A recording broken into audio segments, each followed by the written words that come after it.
Hey guys, welcome back to the channel. Today we're going to be talking about exactly why you wouldn't be able to live a single day as a Viking. Before we get started, please subscribe and let me know where you're tuning in from, as it's very interesting to hear.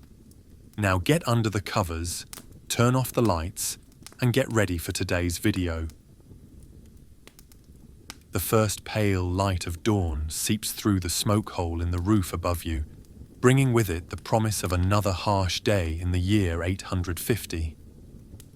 You wake not to the gentle buzz of an alarm or the comfort of a warm bed, but to the sharp bite of cold air against your face and the persistent ache in your back from sleeping on a thin straw mattress that has seen better days. The longhouse is still dark, filled with the sounds of 20 other people stirring in the gloom, your extended family all sharing this single large room that serves as kitchen, bedroom, workshop, and stable. Your nose wrinkles at the overwhelming smell that greets you every morning. It's a thick mixture of smoke from the central fire pit, unwashed bodies, animal waste from the cattle penned at the far end of the house, and the lingering odor of last night's fermented fish. There's no escaping it. This is the perfume of Viking life, and your nose never quite gets used to it, no matter how many mornings you wake to it.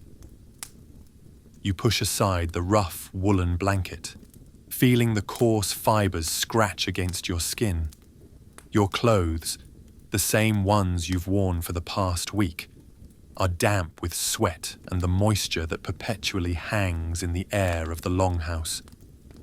You'll wear them again today, just as you did yesterday and the day before.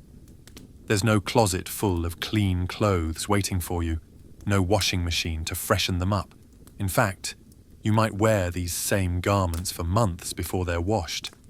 And even then, the washing will involve beating them against rocks in the freezing stream and scrubbing them with lye made from ashes and urine. Your feet touch the packed earth floor, and you feel the cold seep through your worn leather shoes immediately. Something small scurries away in the darkness, probably a rat. They're everywhere, living in the walls, stealing grain, spreading disease. You've learned to ignore them, just as you ignore the lice that have taken up permanent residence in your hair and the fleas that jump from the animals to feast on human blood. Standing up requires effort. Your body protests with various aches and pains, the result of years of hard physical labor, poor nutrition, and old injuries that never quite healed properly. You're only 25 years old, but your body feels decades older. Many of your childhood friends are already dead, claimed by disease, childbirth, accidents, or violence. Those who survive carry the marks of their hard lives, missing teeth, scarred faces, bent backs, and gnarled hands. The fire in the central hearth has burned low during the night, reduced to glowing embers. It's your job to revive it, so you stumble through the darkness, stepping carefully to avoid the other bodies still sleeping on the floor. Your youngest brother coughs in his sleep, a wet, rattling sound that's been getting worse for days. You try not to think about what it might mean. There's no doctor to call, no antibiotics to cure whatever infection has taken hold in his lungs. There's only the hope that he's strong enough to fight it off, and the knowledge that many aren't. You add wood to the fire, blowing gently on the embers until flames begin to lick at the dry timber. The smoke immediately fills the room, making your eyes water. There's no chimney, just a hole in the roof that does a poor job of ventilation. Everyone in the longhouse lives with permanently irritated eyes and lungs damaged by years of smoke inhalation. It's simply another hardship to endure. As the fire grows, you can see the interior of your home more clearly. The walls are made of timber and turf, chinked with mud and moss to keep out the worst of the wind. But gaps remain, and you can feel the cold drafts that whistle through. In one corner, your father's weapons hang on the wall. A sword, an axe, a shield marked with old battle scars. They're a reminder of the violence that's never far away in this world. Raiders could come at any time from the sea or over land, and everyone must be ready to fight or flee. Your mother is already awake, stirring a pot over the fire. Breakfast will be the same as it was yesterday and will be tomorrow. A thin gruel made from barley, perhaps with a few vegetables thrown in if you're lucky. Meat is precious and saved for special occasions. Most days you subsist on gruel, hard bread, and whatever can be foraged or fished. Your stomach rumbles with a hunger that never quite goes away. You're always slightly malnourished, your body never getting quite enough nutrients to function at its best. You take your wooden bowl and spoon, the same ones you've used since childhood, stained and worn smooth from years of use. The gruel is lukewarm and tasteless, but you eat it quickly, knowing it might be hours before you eat again. There's no refrigerator full of snacks, no restaurant to grab lunch from. Food is scarce and precious, and hunger is a constant companion. After breakfast, it's time to begin the day's work. For you, that means heading out to tend the animals. You wrap yourself in your cloak, a heavy woolen garment that provides some protection against the cold, but is already damp from the moisture in the air. It will never fully dry in this climate, and the dampness seems to seep into your very bones. Outside, the world is grey and misty. The sun, weak and pale, struggles to penetrate the heavy clouds that seem to perpetually hang over the land. The ground is muddy and treacherous, a mixture of human and animal waste, rotting vegetation, and the ever-present moisture that turns everything into a slippery, stinking mess. With every step, your feet sink into the muck, and you feel it seep through the holes in your shoes. The animals are huddled together for warmth. A few scrawny cattle, some sheep, and a couple of pigs. They're thin and mangy, suffering from the same poor nutrition and harsh conditions as their human owners. You break the ice on their water trough with your fist, feeling the shock of cold shoot up your arm. Your hands are already numb, the skin cracked and bleeding from exposure. Frostbite is a real danger, and you've seen men and women lose fingers and toes to the cold. As you work, you keep one eye on the horizon. These are dangerous times. Bands of raiders move through the land, taking what they want and leaving destruction in their wake. Your own village has raided others when times were desperate, and you've participated in the violence yourself. It's kill or be killed, take or starve. Morality is a luxury you can't afford when survival is uncertain. You think about your older brother, who left on a raiding expedition 2 months ago. There's been no word since. He might be dead, his body lying in some foreign field, or he might return with plunder and stories of adventure. Either way, his fate is in the hands of the gods, those powerful, capricious beings who seem to delight in human suffering. You mutter a quick prayer to Thor for protection, touching the small hammer amulet that hangs around your neck. It's a small comfort in a world full of dangers, both seen and unseen. The morning's work is hard and monotonous. You muck out the animal pens, the smell making your empty stomach churn. You repair a section of fence, your cold-numbed fingers struggling with the tools. You haul water from the stream, breaking through the ice and filling heavy buckets that strain your back as you carry them up the hill. Every task is physically demanding, and there's no end to them. As soon as one job is finished, another awaits. By midday, your body is exhausted, but there's no break for lunch. Instead, you gnaw on a piece of hard bread as you continue working. The bread is days old, so hard it could crack teeth, and you have to soak it in water to make it edible. It tastes of mold and despair, but it's sustenance, and that's all that matters. The afternoon brings a different kind of work. Your father needs help repairing the roof of the longhouse, where the constant rain and snow have worn through the turf. You climb up, your feet slipping on the wet thatch, your hands grasping for purchase. One wrong move could mean a fall and a broken bone, a potential death sentence in a world without proper medical care. You've seen it happen. A simple fracture can lead to infection, fever, and death within days. As you work, you notice dark clouds gathering on the horizon. A storm is coming, bringing with it more cold, more rain, more misery. You work faster, trying to finish before the weather turns, but your body is tired and your movements are clumsy. Your father curses at you, his temper short from his own exhaustion and the constant stress of survival. Violence is casual here, and children learn early to dodge both fists and harsh words. By late afternoon, the storm has arrived in full force. The wind howls like a living thing, driving rain horizontally across the landscape. You retreat to the longhouse, but it provides little comfort. The roof leaks in a dozen places, and the wind finds every gap in the walls. The fire sputters and smokes struggling against the drafts. Everyone huddles together for warmth, but the cold is bone deep and unrelenting. Dinner is a slightly more substantial meal. Some salted fish, more bread, and a thin soup made from cabbage and turnips. The fish is so salty it makes your mouth pucker, preserved in the only way available to keep it from rotting. Fresh vegetables are a distant memory.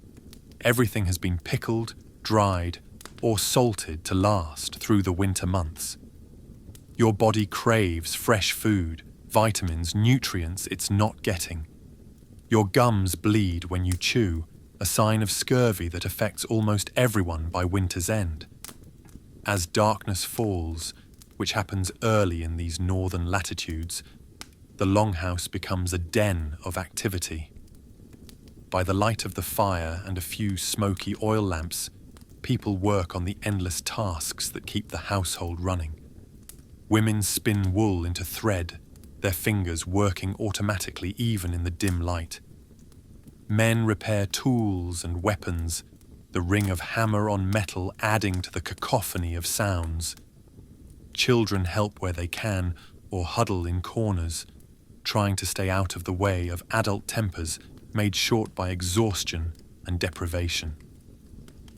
You work on patching your shoes, using a bone needle and sinew thread.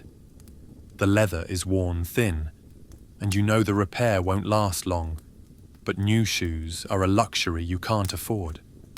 Everything must be used until it literally falls apart, then repurposed into something else. Nothing is wasted in this world of scarcity. The evening's entertainment is limited to stories told around the fire. Your grandfather, old beyond his years at 50, tells tales of gods and heroes, of raids and battles, of the ancestors who came before. His voice is rough from years of smoke and hardship, but the stories are mesmerizing. They're the only escape from the grinding reality of daily life, the only travel to worlds beyond this muddy, cold existence. But even stories can't last forever. As the fire dies down and the cold creeps back in, it's time for sleep. You make your way back to your sleeping spot, stepping over bodies already curled up on the floor. Your thin mattress feels no more comfortable than it did this morning, and you know tomorrow will bring more of the same. More cold, more hunger, more back-breaking work, more danger. As you lie down, pulling the scratchy blanket up to your chin, you listen to the sounds of the night. The wind howls outside, rattling the walls. Someone coughs repeatedly. Your brother's condition seems worse. A baby cries until its exhausted mother can soothe it. Rats scurry in the walls. These are the lullabies of Viking life. You close your eyes, but sleep doesn't come easily. Your body aches from the day's labor. Your stomach rumbles with hunger. Lice move in your hair, and fleas bite at your skin. The cold seeps through your blanket, and you shiver uncontrollably. Somewhere in the darkness, someone is crying softly, tears of exhaustion, fear, or grief, you can't tell which. This has been just one day in your Viking life, indistinguishable from hundreds of others. Tomorrow will bring the same struggles, the same discomforts, the same fights for survival. There's no weekend to look forward to, no vacation to plan, no retirement to dream about. There's only the endless cycle of work and hardship, punctuated by moments of violence and loss, with death always lurking just around the corner. As sleep finally claims you, your last thought is a prayer to any god who might be listening, not for wealth or glory, but simply for the strength to survive another day. Because in the Viking Age, that's the greatest victory of all, simply continuing to draw breath in a world that seems determined to stop you. Part 2. The reality of Viking life. Now that we've experienced a typical day in Viking life, let's explore in detail the many aspects of this harsh existence that made it so challenging compared to our modern world. From the moment Vikings were born to the day they died, every aspect of their lives was shaped by struggle, scarcity, and the constant presence of danger. Housing and living conditions. The Viking longhouse was far more than just a home. It was a universe unto itself, containing all aspects of daily life under one roof. These structures, typically measuring between 15 and 75 meters in length, were built from whatever materials the harsh Scandinavian landscape provided. The walls consisted of timber frames filled with wattle and daub, a mixture of woven sticks and mud, or in treeless areas, they might be constructed entirely from turf and stone. Imagine walking into one of these longhouses on a typical winter evening. The first thing that would assault your senses would be the smell, a powerful combination of smoke, unwashed bodies, animal waste, and rotting food that would make most modern people gag. The Vikings lived in close quarters with their livestock, bringing cattle, sheep, and sometimes horses inside during the coldest months. These animals generated valuable warmth, but they also contributed to the unsanitary conditions that defined Viking home life. The interior of a longhouse was essentially one large room, divided by function rather than walls. The central hearth ran down the middle of the building, providing the only source of heat and light. Smoke from this fire had nowhere to go, except up through a small hole in the roof, which meant that the interior was constantly filled with a thick, choking haze. This smoke left everything, clothes, hair, skin, food, permeated with its acrid smell. Archaeological evidence shows that Vikings suffered from significant respiratory problems due to this constant exposure to smoke, with many skeletons showing signs of chronic bronchitis and other lung conditions. Furniture was minimal and purely functional. Wooden benches lined the walls, serving as seats during the day and beds at night. These sleeping platforms were covered with straw or hay, which quickly became infested with lice, fleas, and other parasites. The idea of a private bedroom was completely foreign. Everyone slept in the same space, from grandparents to newborn babies. Privacy simply didn't exist. Intimate moments between couples happened within earshot of the entire extended family, and bodily functions were dealt with in full view of others. The packed earth floor was another source of misery. It was impossible to keep clean, constantly tracked with mud, animal droppings and food waste. In winter, the floor would be cold and damp. In summer, it would be dusty and full of insects. Rushes or straw might be spread on the floor to provide some insulation, but these quickly became sodden and foul-smelling, harboring disease and parasites. Storage was a constant challenge in the longhouse. Without refrigeration or proper preservation techniques beyond salting, smoking and drying, food spoilage was a major problem. Grain was stored in large wooden barrels or clay pots, but rats and mice were constant threats.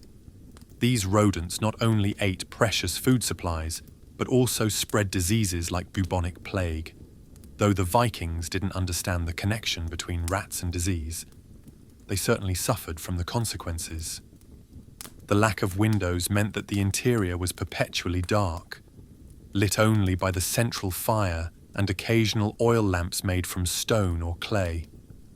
These lamps burned fish oil or seal blubber, producing a weak, smoky light and adding to the already overwhelming smells.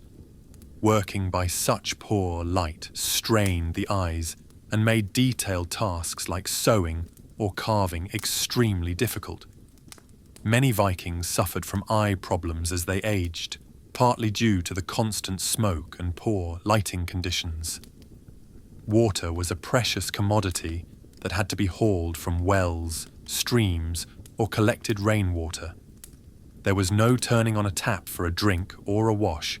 Every drop had to be carried by hand, often over considerable distances. In winter, this meant breaking through ice and carrying heavy buckets through snow and mud. The labor involved in simply obtaining water meant that it was used sparingly, contributing to the poor hygiene that characterized Viking life. Temperature control was essentially impossible. In winter, even with the fire burning constantly, the longhouse was cold. Frost would form on the inside of the walls, and water would freeze in containers overnight. People slept fully clothed, huddled together for warmth under piles of furs and woolen blankets. In summer, the longhouse became stiflingly hot and filled with flies and other insects attracted to the waste and food remains. The construction of these buildings, while impressive given the tools and materials available, left much to be desired in terms of comfort and safety. Roofs leaked constantly, requiring frequent repairs. Walls developed gaps that let in wind, rain, and snow. The timber frames were vulnerable to rot and insect damage. Fire was a constant danger. One spark in the wrong place could destroy an entire longhouse and everyone in it within minutes. Vikings slept with the very real possibility that they might have to flee a burning building in the middle of the night. Food and diet. The Viking diet was a far cry from the varied, nutritious meals we enjoy today. It was characterized by scarcity, monotony, and a constant struggle to obtain enough calories to sustain the demanding physical work required for survival. Understanding what Vikings ate, and perhaps more importantly, what they couldn't eat, provides insight into one of the most challenging aspects of their daily lives. The foundation of the Viking diet was grain, primarily barley, rye, and oats. Wheat was grown in some areas, but was considered a luxury crop. These grains were ground into flour using hand-powered quern stones, a laborious process that might take hours to produce enough flour for a single family's daily bread. The resulting flour was coarse and often contaminated with small stones from the grinding process, which gradually wore down teeth.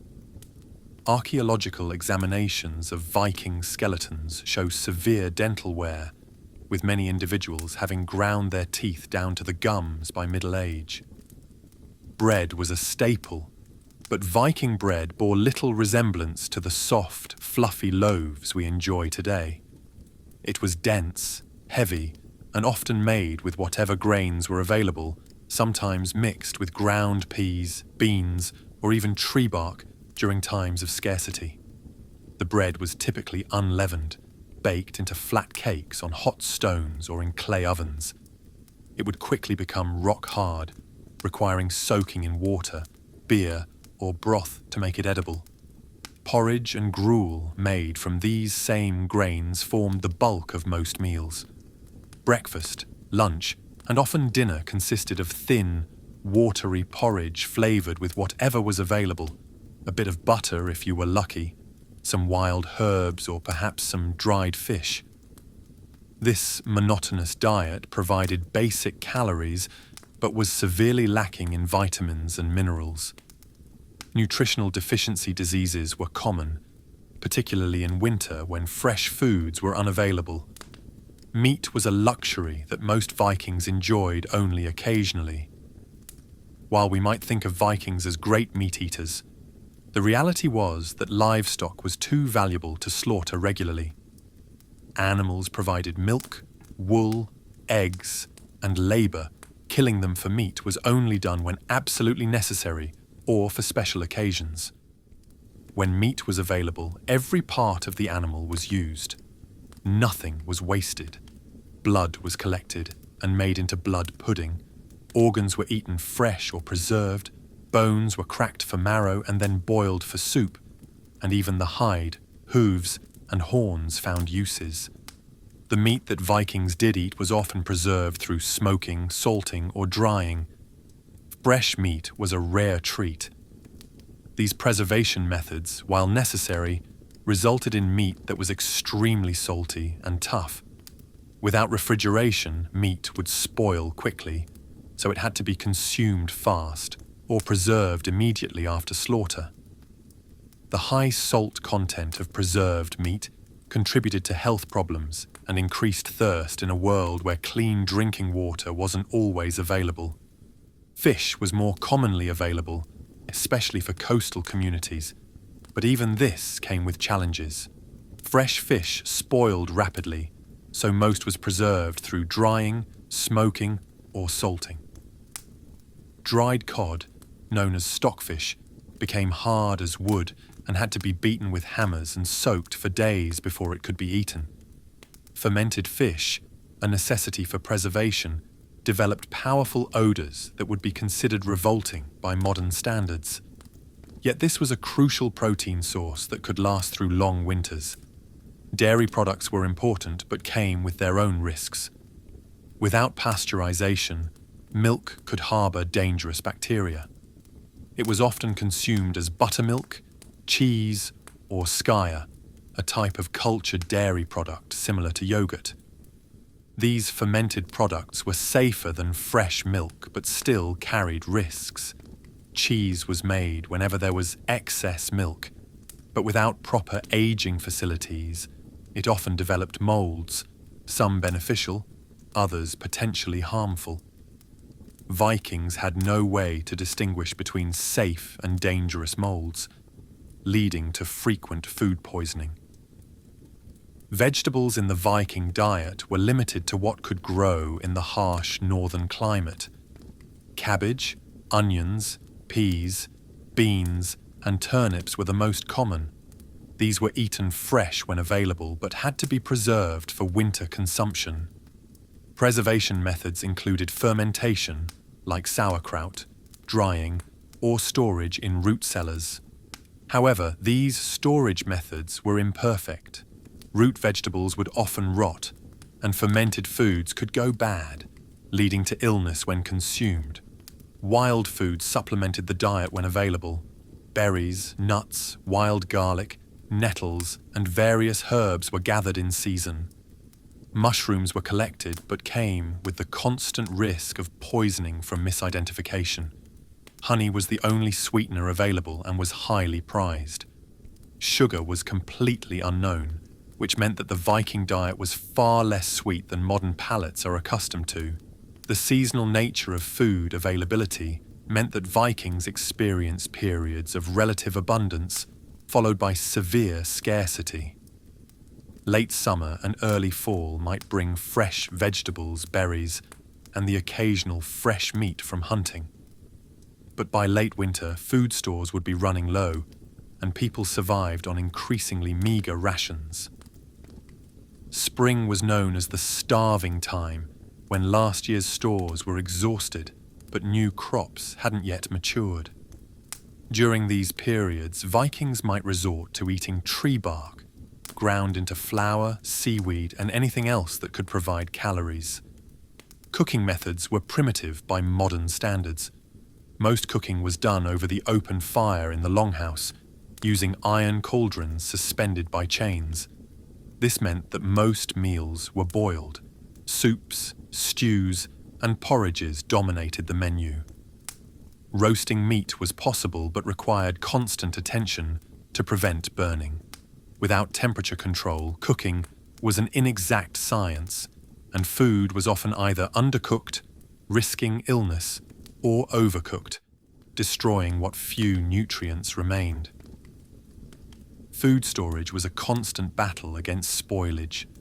Without refrigeration, Vikings relied on cool root cellars, which were often inadequate. Food was stored in wooden barrels, ceramic pots, or skin bags. But these couldn't prevent all spoilage. Grain might become infested with weevils, dried meat could develop dangerous molds, and fermented foods could continue fermenting until they became inedible or toxic. Food poisoning was a regular occurrence, and contaminated food could wipe out entire families. Water quality was another major concern. Wells could become contaminated with human and animal waste, spreading diseases like dysentery. Rivers and streams might carry parasites. As a result, Vikings often drank weak beer or mead instead of water.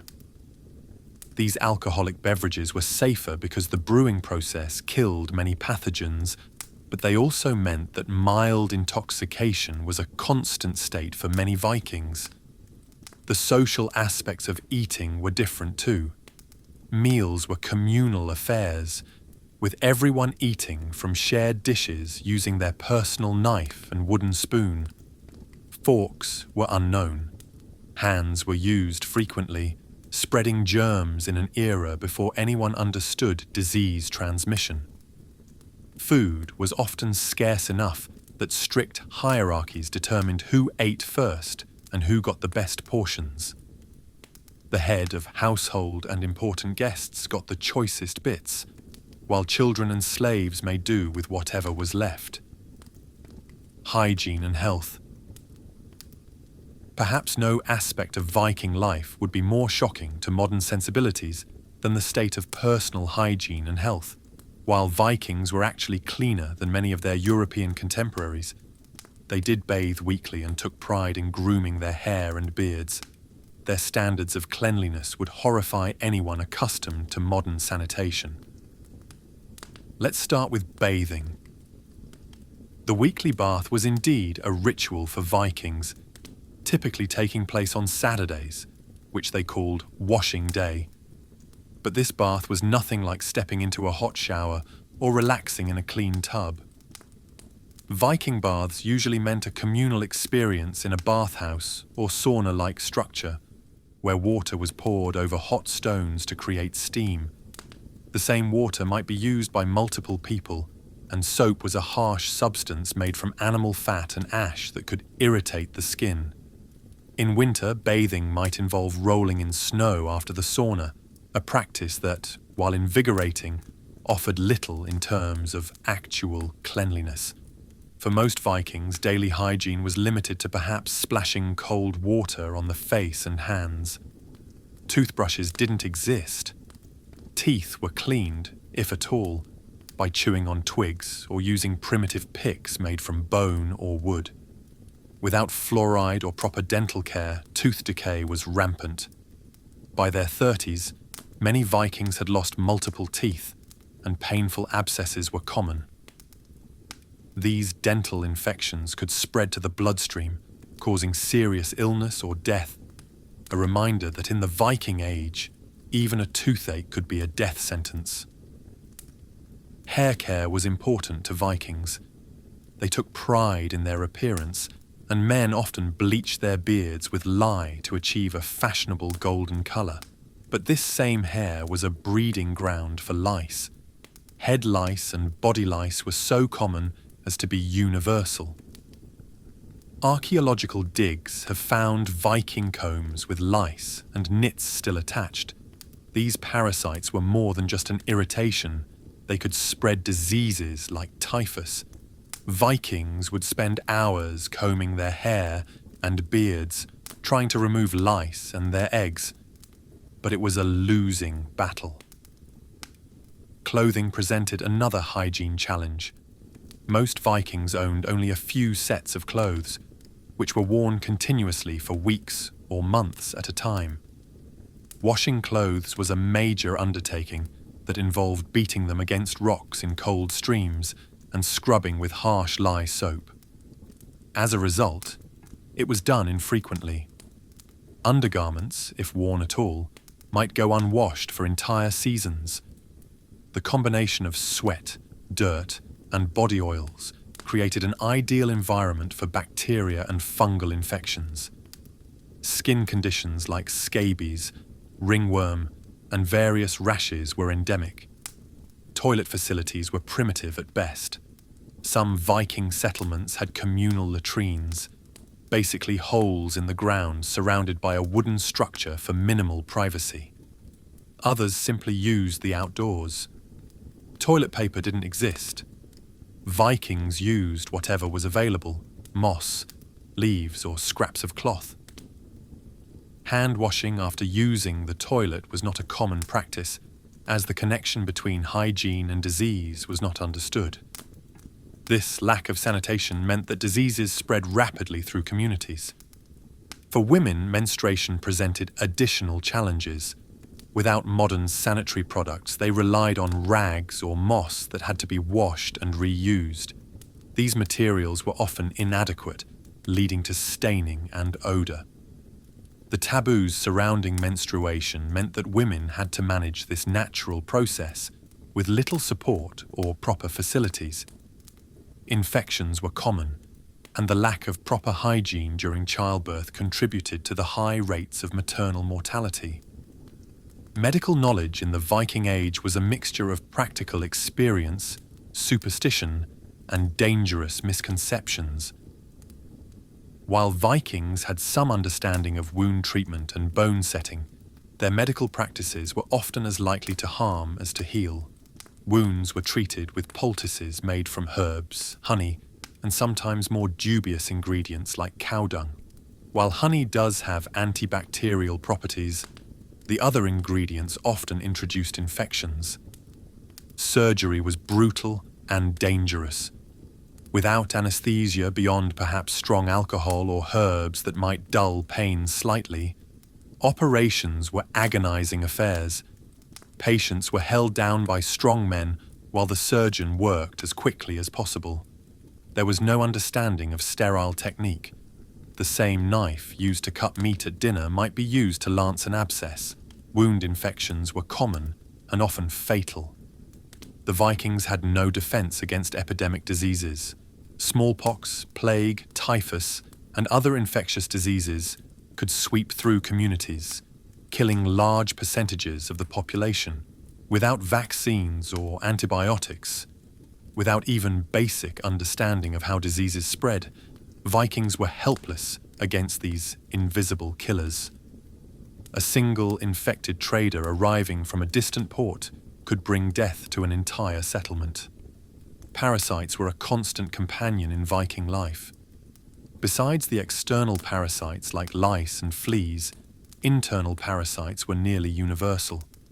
Examination of preserved Viking feces, found in latrine pits, shows widespread infection with roundworms, whipworms, and other intestinal parasites. These parasites were contracted through contaminated food and water and poor hygiene practices. They caused malnutrition by stealing nutrients, leading to weakness, anemia, and increased susceptibility to other diseases.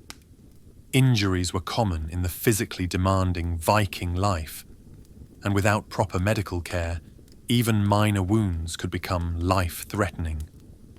A broken bone might heal crooked, leaving the person permanently disabled. A deep cut could become infected, leading to gangrene and death.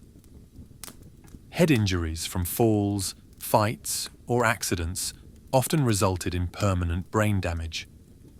The archaeological record shows Vikings with poorly healed fractures, missing limbs, and evidence of chronic pain from old injuries. Mental health was another area where Vikings suffered without understanding or proper treatment. The constant stress of survival, frequent violence, and loss of loved ones took a psychological toll. What we would now recognize as PTSD from battle experiences, depression from chronic hardship, or anxiety disorders had no treatment beyond perhaps herbal remedies or religious rituals. Mental illness was often attributed to supernatural causes, possession by spirits or curses from enemies. Childbirth was perhaps the most dangerous time in a woman's life.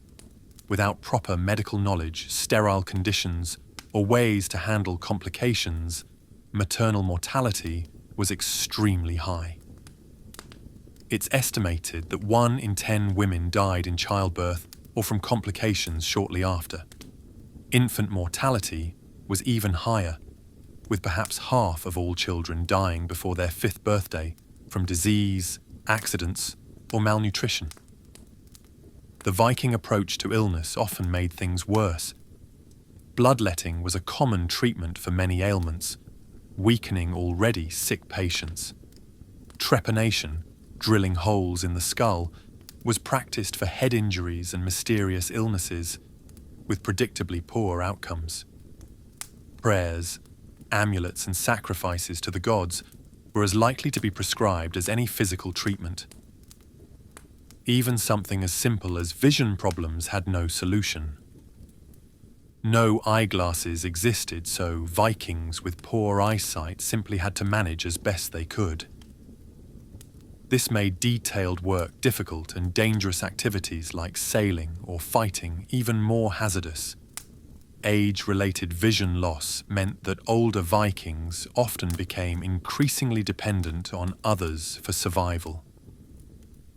Violence and justice. Violence permeated every aspect of Viking society in ways that would be unthinkable in our modern world. It wasn't just the famous Viking raids that made life dangerous. Violence was woven into the very fabric of daily existence, from casual domestic brutality to blood feuds that could last generations. Understanding this violent world is crucial to grasping why a modern person would find Viking life not just difficult, but terrifying. Personal violence was casual and accepted. Men were expected to be ready to fight at any moment to defend their honor, property, or family. Insults could lead to immediate bloodshed. The concept of turning the other cheek was not just foreign, but would have been seen as shameful weakness. A man who didn't respond to an insult with violence risked becoming a social outcast, deemed unworthy of respect.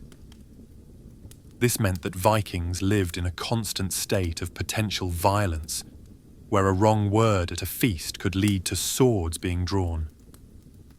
The home was no refuge from violence. Domestic abuse was not only common, but legally sanctioned. Men had the right to beat their wives and children for disobedience, or simply to assert dominance. While there were some social limits, excessive brutality might be frowned upon. The basic right to use violence within the family was unquestioned. Women and children lived with the constant threat of physical punishment for the smallest infractions. Children grew up witnessing and experiencing violence from their earliest years. Boys were taught to fight as soon as they could hold a weapon. They practiced with wooden swords and shields, but the training was serious and often brutal. Injuries during training were common and seen as toughening the child. Girls, while not trained as warriors, still lived in this violent environment and needed to be prepared to defend themselves when men were away raiding or trading. The justice system, such as it was, relied heavily on violence and the threat of violence. While Vikings did have laws and legal assemblies called things, enforcement often came down to might making right. If someone killed your relative, you were expected to seek blood vengeance. This could trigger cycles of retaliatory killings that might continue for generations, with innocent family members becoming targets simply because of their bloodline. When legal assemblies did convene to settle disputes, the proceedings were far from the orderly courtrooms we know today. Accusations were often settled by combat, either between the parties themselves or through appointed champions. These judicial duels were brutal affairs where justice was determined by who survived or who yielded first. For those unable to fight, women, the elderly, the disabled, justice was often simply unavailable. Punishments for crimes were harsh and physical.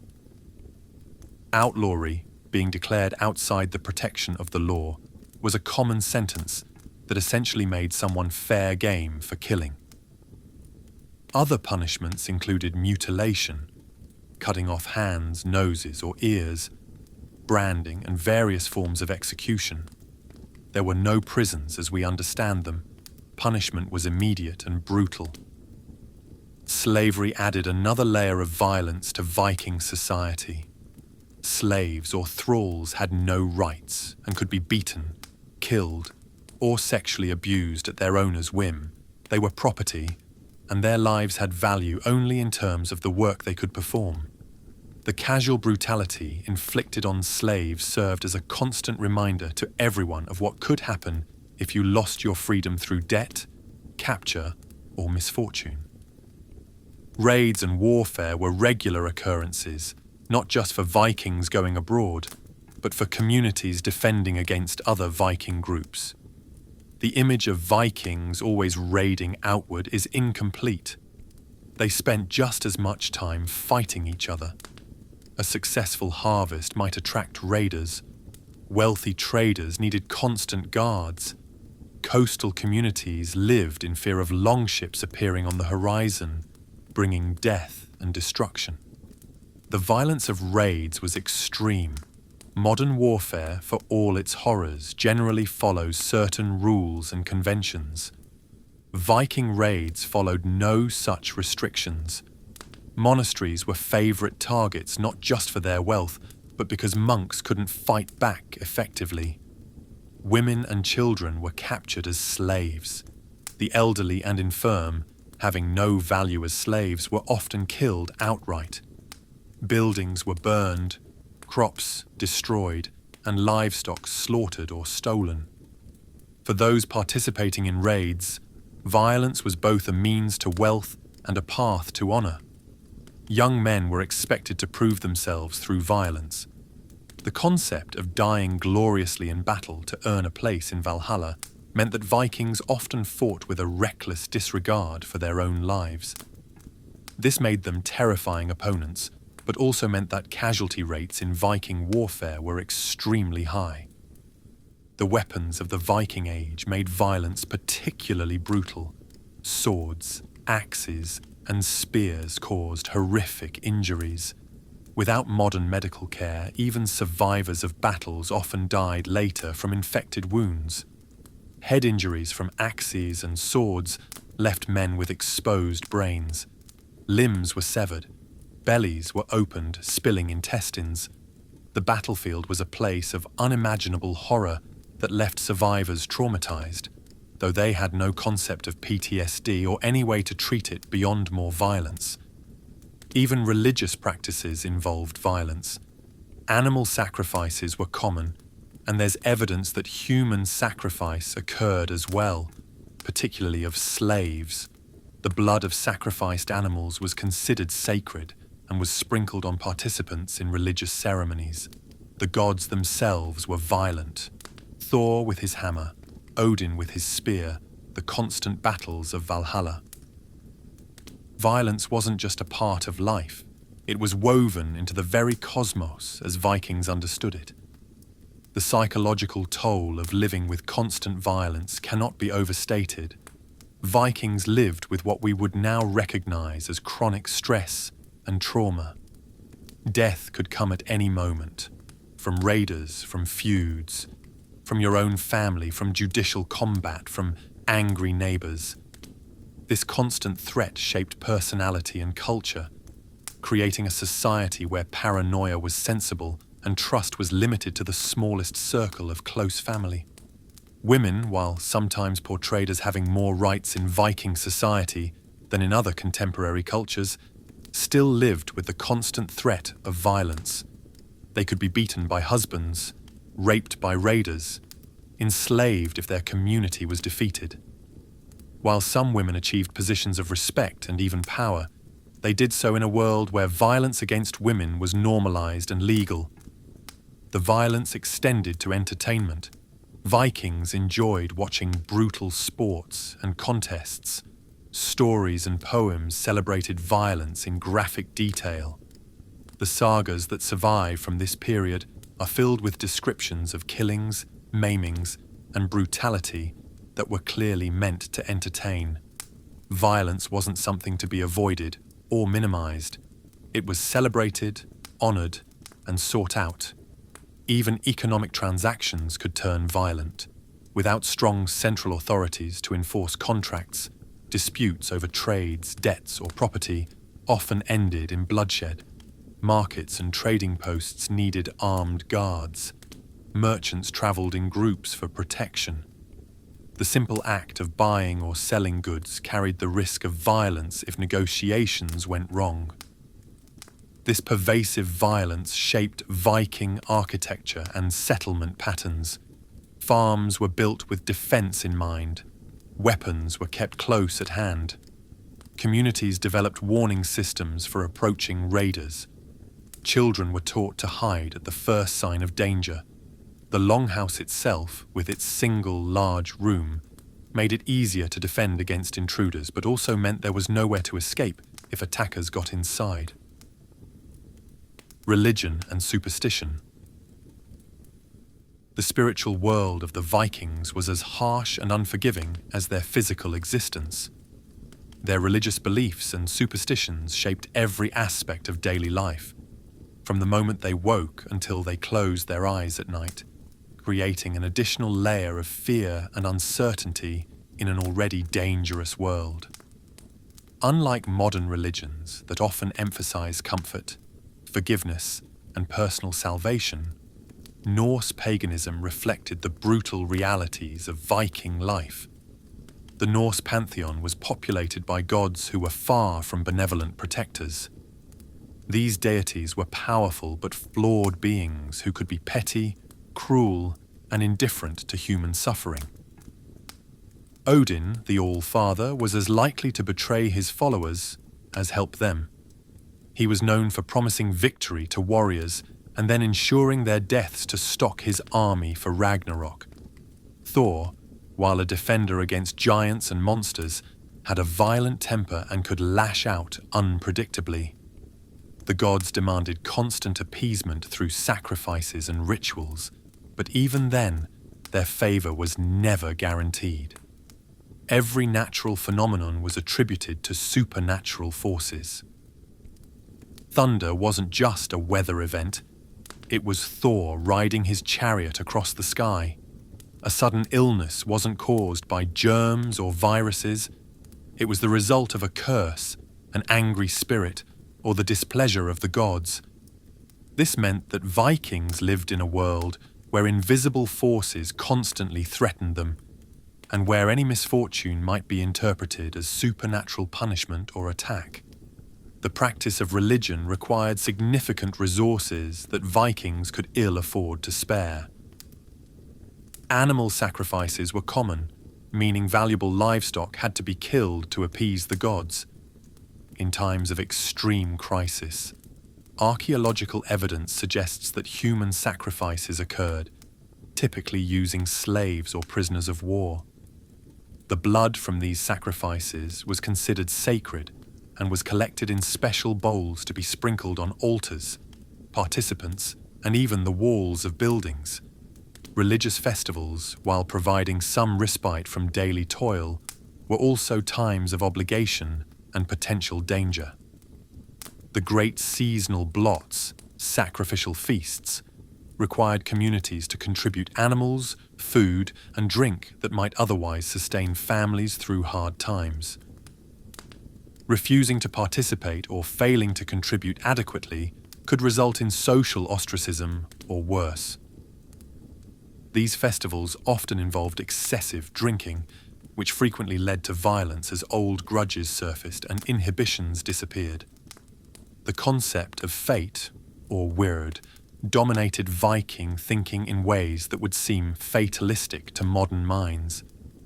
Vikings believed that the moment and manner of one's death was predetermined by the Norns, the three sisters who wove the fates of all beings. This belief created a paradoxical worldview where Vikings were encouraged to seek glory in battle while simultaneously believing that nothing they did could change their ultimate fate. This fatalism could lead to reckless behavior and a resignation to suffering that prevented efforts to improve conditions. Death itself was a source of constant anxiety. Unlike religions that promise universal salvation or peace after death, Norse paganism offered different afterlives based on how one died. Warriors who died gloriously in battle might go to Valhalla or Folvanger, but everyone else, including women, children, and men who died of illness or old age, went to Helheim, a cold, dreary underworld. This created enormous pressure on men to seek violent deaths and added another layer of tragedy when loved ones died peacefully. The fear of the undead permeated Viking society. Draugr, the walking dead, were believed to be a real threat. Bodies were buried with elaborate precautions to prevent them from rising, stones placed on the chest, needles driven through the feet, or even decapitation. The idea that your deceased relatives might return as malevolent spirits added to the psychological burden of grief. Burial sites were avoided after dark, and unexplained sounds or events near graves could trigger panic. Magic and witchcraft were simultaneously sought after and feared.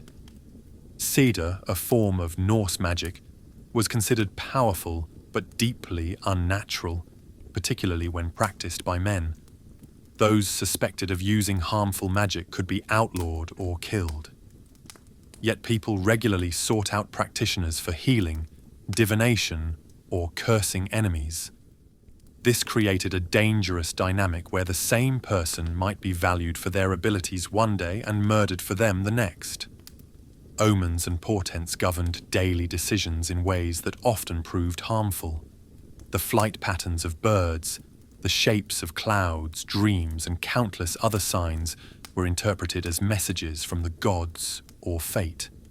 A bad omen might cause Vikings to delay crucial activities like planting crops or embarking on trading voyages. Resources might be wasted on rituals to avert perceived supernatural threats, while real, practical problems went unaddressed. The conversion to Christianity, which occurred gradually throughout the Viking Age, created additional tensions and violence. Communities split between those who held to the old ways and those who adopted the new faith. Families were torn apart by religious differences. Violence erupted between pagans and Christians. The transition period saw some Vikings trying to hedge their bets by practicing both religions, wearing Thor's hammer alongside Christian crosses, further complicating an already complex spiritual landscape. Sacred spaces required maintenance and protection that diverted resources from survival needs. Temples, when they existed, needed constant upkeep. Sacred groves had to be guarded. Ritual objects made from precious metals represented wealth that couldn't be used for practical purposes. Communities impoverished themselves, maintaining religious sites and objects, while children went hungry and buildings fell into disrepair. The religious calendar dictated activities in ways that could be actively harmful. Certain days were considered unlucky for beginning journeys, conducting business, or even working in the fields. Religious prohibitions might prevent necessary work during crucial periods. The rigid adherence to these supernatural schedules could mean missing optimal planting times, delaying urgent repairs, or avoiding profitable trading opportunities. Divination and prophecy created their own problems. Vulvas, seeresses, and other practitioners claimed to foretell the future, influencing major decisions about war, marriage, and settlement. Their prophecies, whether deliberately manipulated or genuinely believed, could become self-fulfilling as people acted according to predicted outcomes. Resources were spent on divination rituals, while practical planning was neglected. The absence of a coherent moral framework based on universal principles meant that ethics were situational and often brutal. The gods themselves provided poor moral examples. They lied, cheated, murdered, and broke oaths. This divine behavior justified similar actions by humans. Without concepts like universal human dignity or inherent rights, Viking society had no philosophical foundation for protecting the weak or promoting justice beyond might makes right. Religious disputes couldn't be resolved through theological debate or scriptural interpretation because Norse paganism lacked standardized texts or centralized authority. Different regions and even different families might have conflicting beliefs about the gods, rituals, and proper religious practice. These differences could escalate into violence, adding another source of conflict to an already violent society. The psychological burden of living in such a spiritually threatening world cannot be overstated.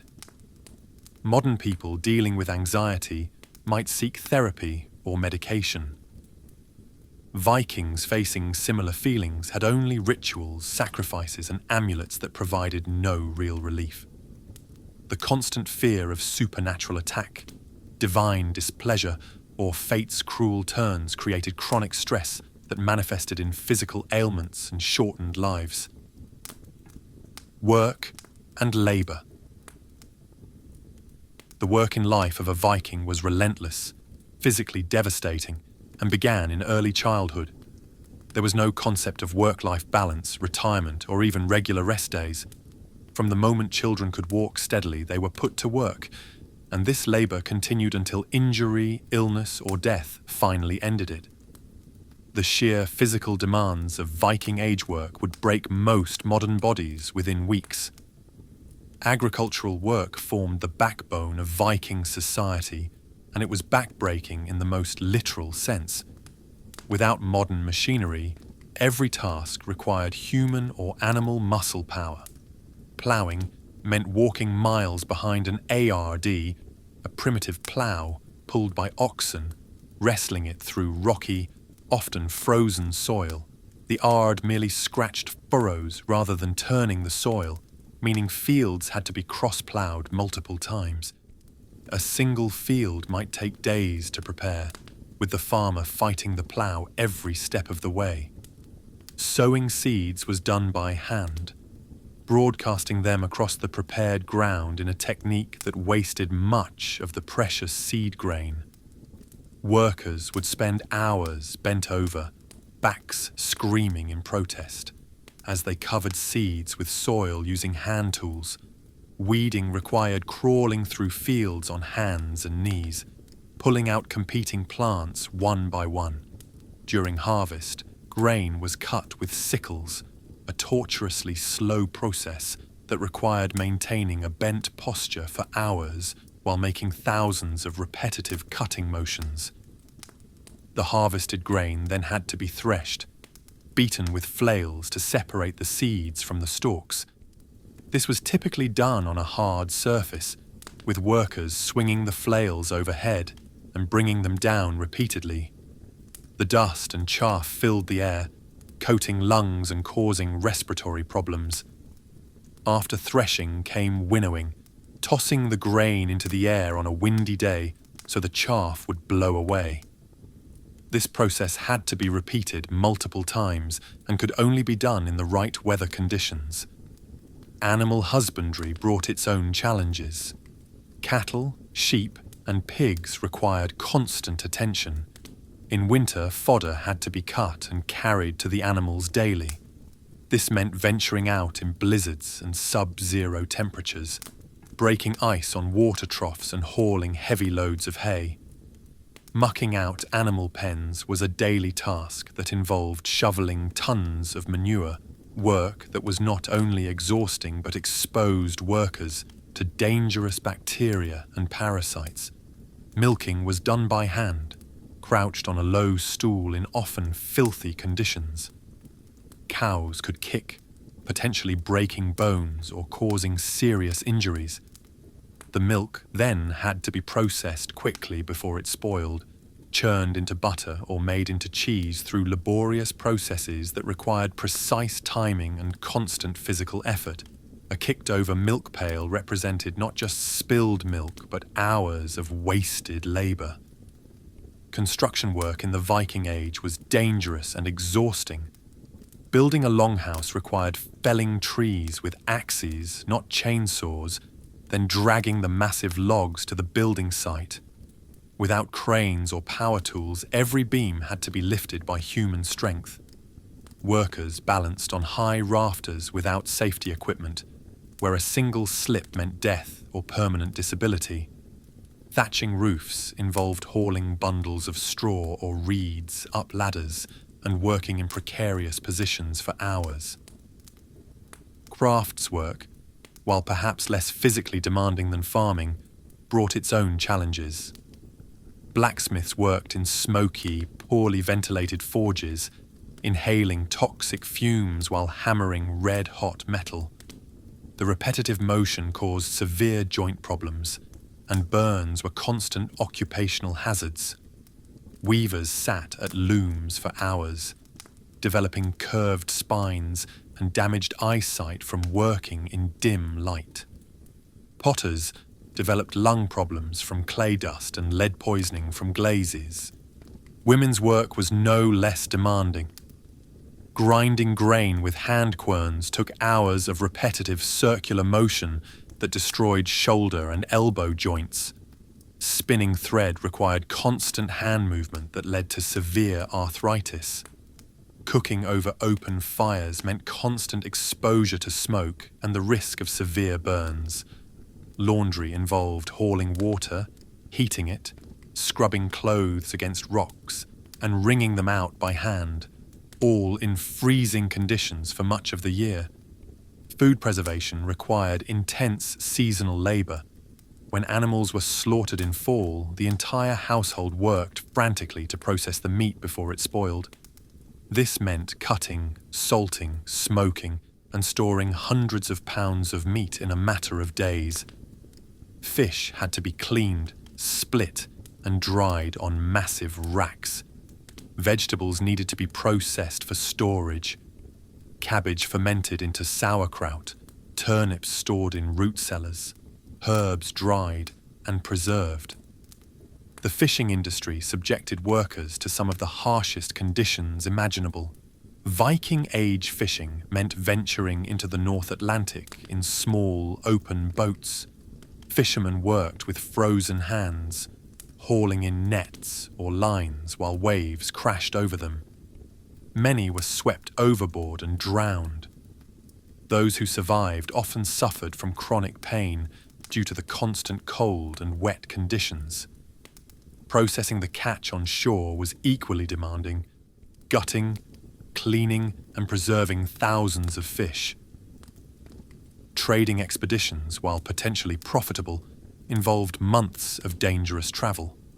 Traders had to row when winds failed, portage boats and goods around rapids, and stand guard against bandits. Loading and unloading cargo was done entirely by hand. A successful trading voyage might involve moving tons of goods multiple times, all while dealing with the risks of storms, pirates, and hostile populations. Seasonal variations brought different but equally demanding work. Spring meant ploughing and planting, while dealing with mud that could swallow a person to the knees. Summer brought haymaking, cutting grass with scythes, turning it to dry, and stacking it in massive haystacks. This had to be done in the brief window when grass was at its best and weather permitted. Fall meant frantic harvesting and preservation work. Winter brought its own tasks: repairing tools and buildings, processing raw materials, and the constant battle against cold and snow. Children learned adult work through harsh apprenticeship. By age 5 or 6, they were carrying water, feeding chickens, and gathering eggs. By 10, boys were working in fields, and girls were spinning thread and cooking. There was no gradual introduction to work. Children were expected to contribute meaningfully to the household's survival from an early age. Childhood ended early in the Viking Age, replaced by a lifetime of toil. The elderly continued working until they physically couldn't. There was no retirement, no pension, no leisurely golden years. Old people who could no longer contribute fully became burdens on their families. In times of extreme hardship, the elderly might voluntarily expose themselves to the elements to die, freeing up resources for younger family members. This practice, known as etestupa, whether common or rare, illustrates the harsh reality that those who couldn't work couldn't survive. Injuries from work were common and often permanently disabling. A farmer might lose fingers to a scythe, a carpenter might fall from a roof, a blacksmith might be blinded by flying metal. Without modern medical care, even minor injuries could become infected and life-threatening. Those who survived with disabilities had to find new ways to contribute or face starvation. The archaeological record shows numerous skeletons with poorly healed fractures, worn joints, and compressed spines, testimony to lives of constant, grinding physical labor. The psychological toll of such work cannot be ignored. The monotony of repetitive tasks, the physical pain, the knowledge that tomorrow would bring only more of the same. All this created a mental burden that modern workers can barely imagine. There were no vacations, no sick days, no hope that life would get easier.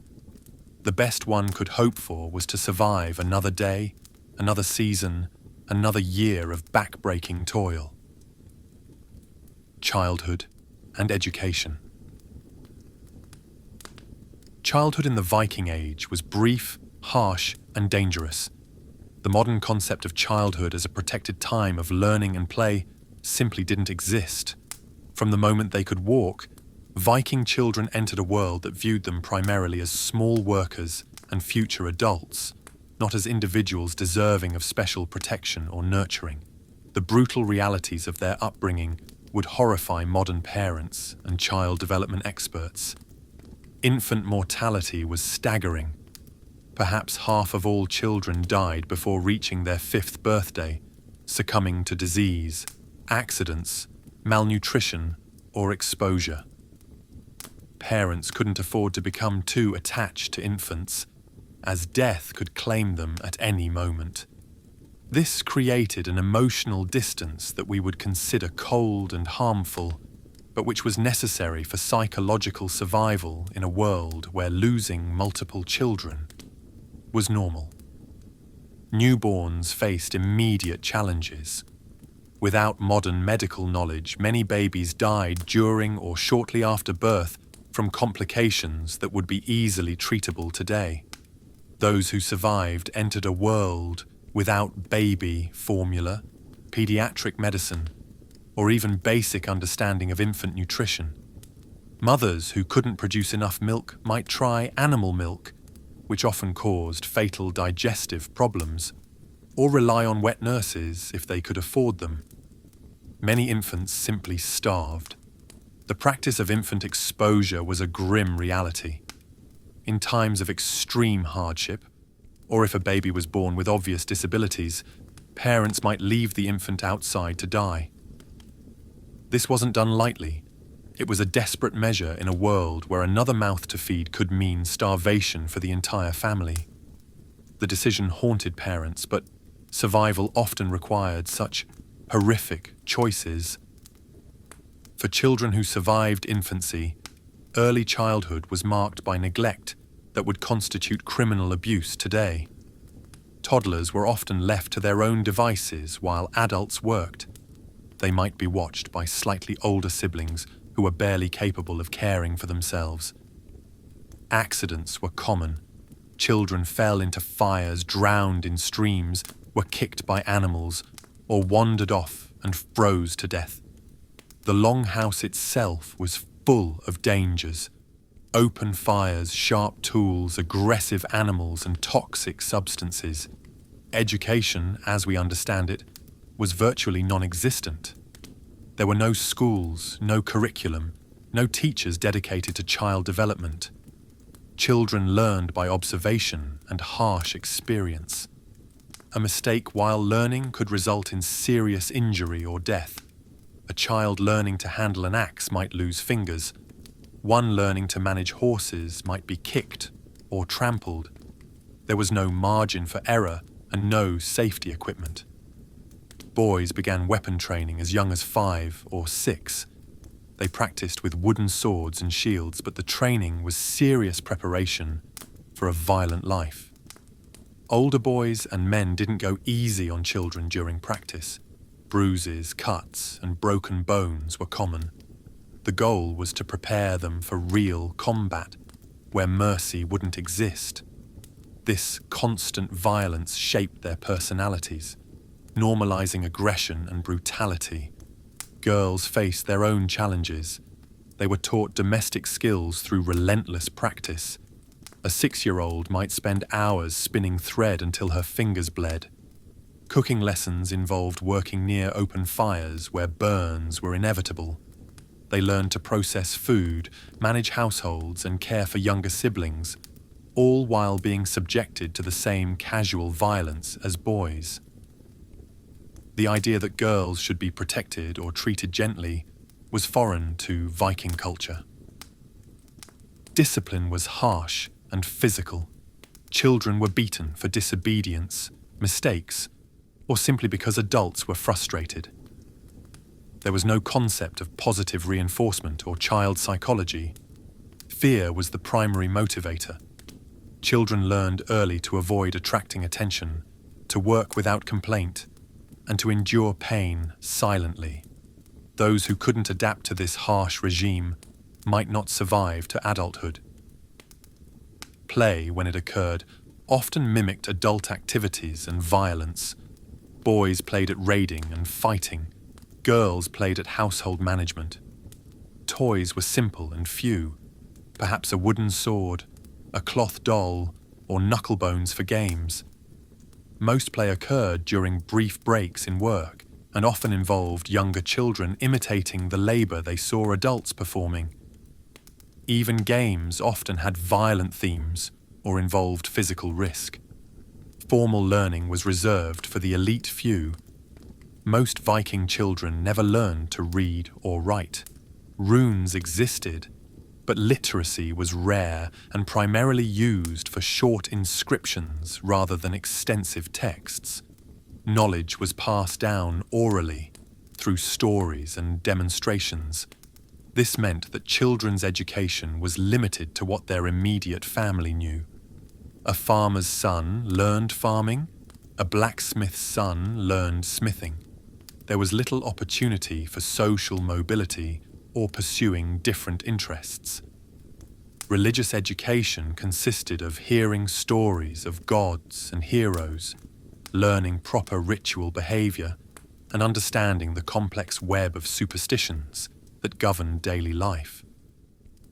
Children learned to fear the gods rather than love them, to make proper sacrifices, and to watch for omens.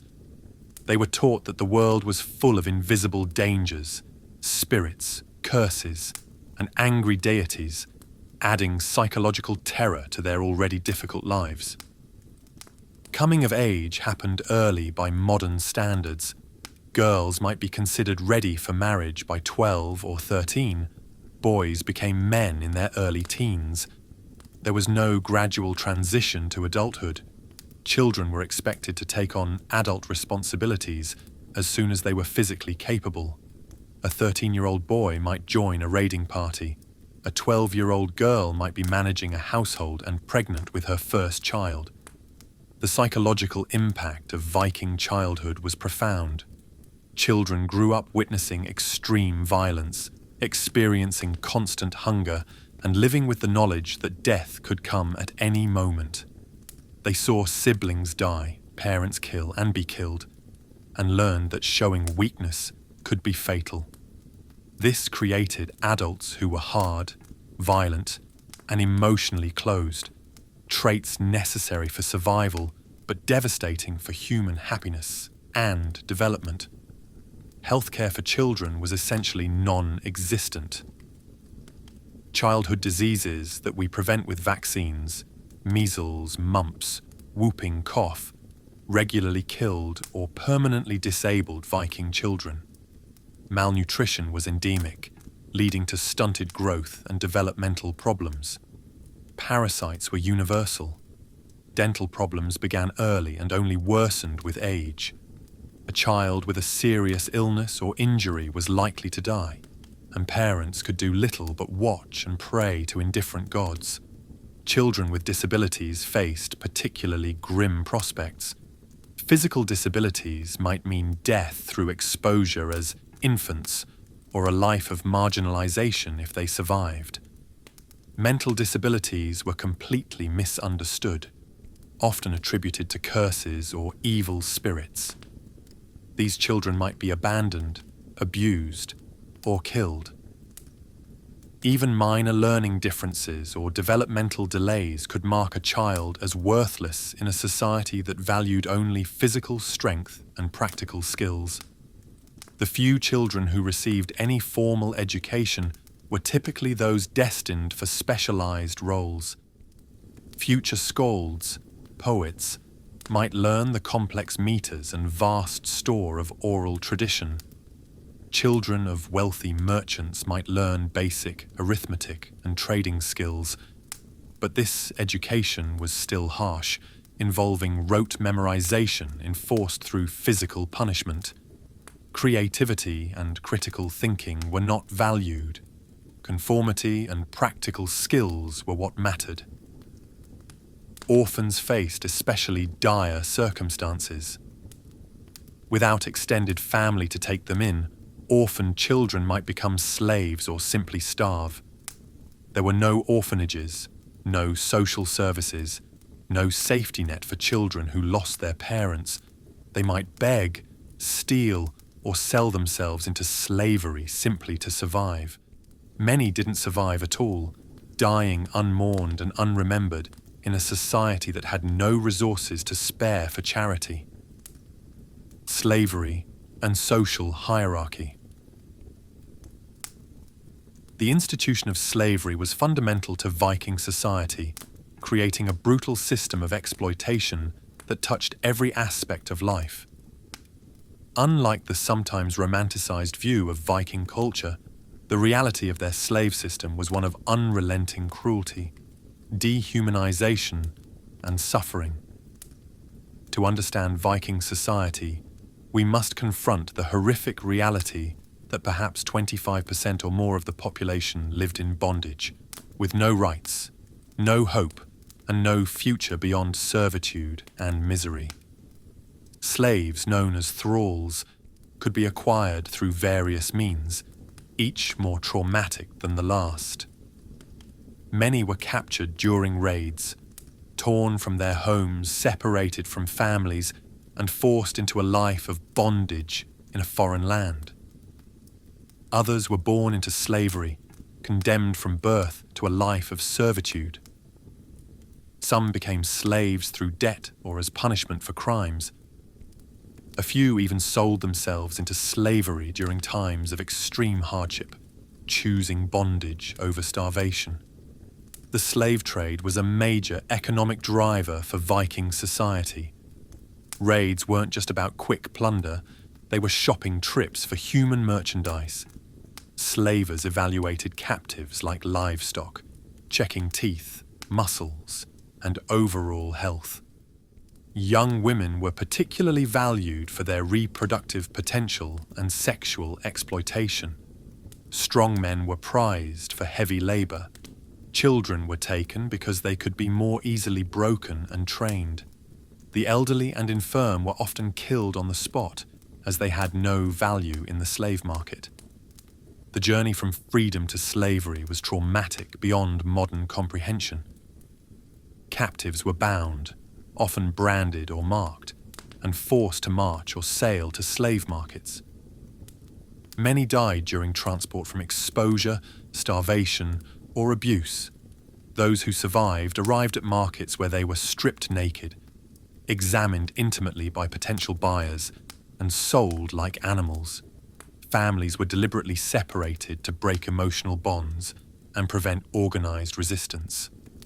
Once purchased, a slave's life was one of constant toil and degradation. They performed the hardest, most dangerous work, clearing forests, digging ditches, hauling water, and handling waste. In winter, slaves might be sent out in blizzards to tend animals, while free people stayed warm inside. They worked from before dawn until after dark, with minimal food and rest. Their caloric intake was carefully calculated to keep them alive and working but too weak to effectively resist or escape. Living conditions for slaves were abysmal even by Viking standards. While free people lived in the main area of the longhouse, slaves were often relegated to the worst sections near the animals or in separate crude shelters. They slept on bare earth or thin straw with inadequate covering against the cold. Their clothing was minimal, often just rough, worn garments discarded by their owners. In winter, slaves frequently lost fingers and toes to frostbite because they lacked proper clothing and footwear. Physical abuse was constant and casual. Owners had complete power over their slaves' bodies and used violence freely to maintain control. Beatings were routine, for working too slowly, for making mistakes, or simply to remind slaves of their powerlessness. Sexual abuse was endemic, with female slaves having no right to refuse their owners or any free person who wanted them. Children born from these rapes were automatically slaves, perpetuating the cycle of bondage. The psychological torture of slavery was perhaps even worse than the physical abuse. Slaves were systematically dehumanized, referred to with terms used for animals, and denied basic human dignity. They had no names beyond what their owners chose to call them. They couldn't marry without permission, and any such union had no legal standing. Families could be split up at an owner's whim. Parents watched their children sold away, knowing they'd never see them again. Legal protections for slaves were essentially non-existent. Killing a slave was not murder, it was merely property damage. If someone else killed your slave, they owed you compensation for your economic loss, not for taking a human life. Slaves couldn't testify in legal proceedings, own property, or seek justice for wrongs done to them. They existed outside the law's protection, vulnerable to any abuse their owners or other free people chose to inflict. The social hierarchy that supported slavery was rigid and complex. At the top were jarls, wealthy landowners and warriors who might own dozens of slaves. Below them were carls, free farmers and craftsmen who might own a few slaves. Even relatively poor free people might own 1 or 2 slaves, as slave ownership was a mark of status. This meant that the exploitation of slaves was universal throughout Viking society, not limited to the wealthy elite. The economic dependence on slavery shaped Viking society in profound ways. Large agricultural operations relied on slave labor to function. Building projects, longhouses, fortifications, ships used slaves for the most dangerous and difficult work. This created a perverse incentive for continued raiding and warfare to maintain the supply of slaves. Peace meant fewer new slaves, which threatened the economic foundation of Viking society. Manumission, freeing of slaves, was possible but rare and came with conditions. A freed slave didn't become fully free, but entered a transitional status with ongoing obligations to their former owner. They might achieve full freedom only after generations. This system ensured that even freed slaves remained economically dependent and socially inferior. The stigma of slavery followed families for generations, affecting marriage prospects and social standing. The religious practices around slavery added another layer of horror. Slaves were sometimes sacrificed during religious ceremonies or buried alive with their deceased owners to serve them in the afterlife. Archaeological evidence shows slaves killed in various ways, strangled, stabbed, or bludgeoned, and buried in positions of servitude. Even in death, they were denied dignity and humanity.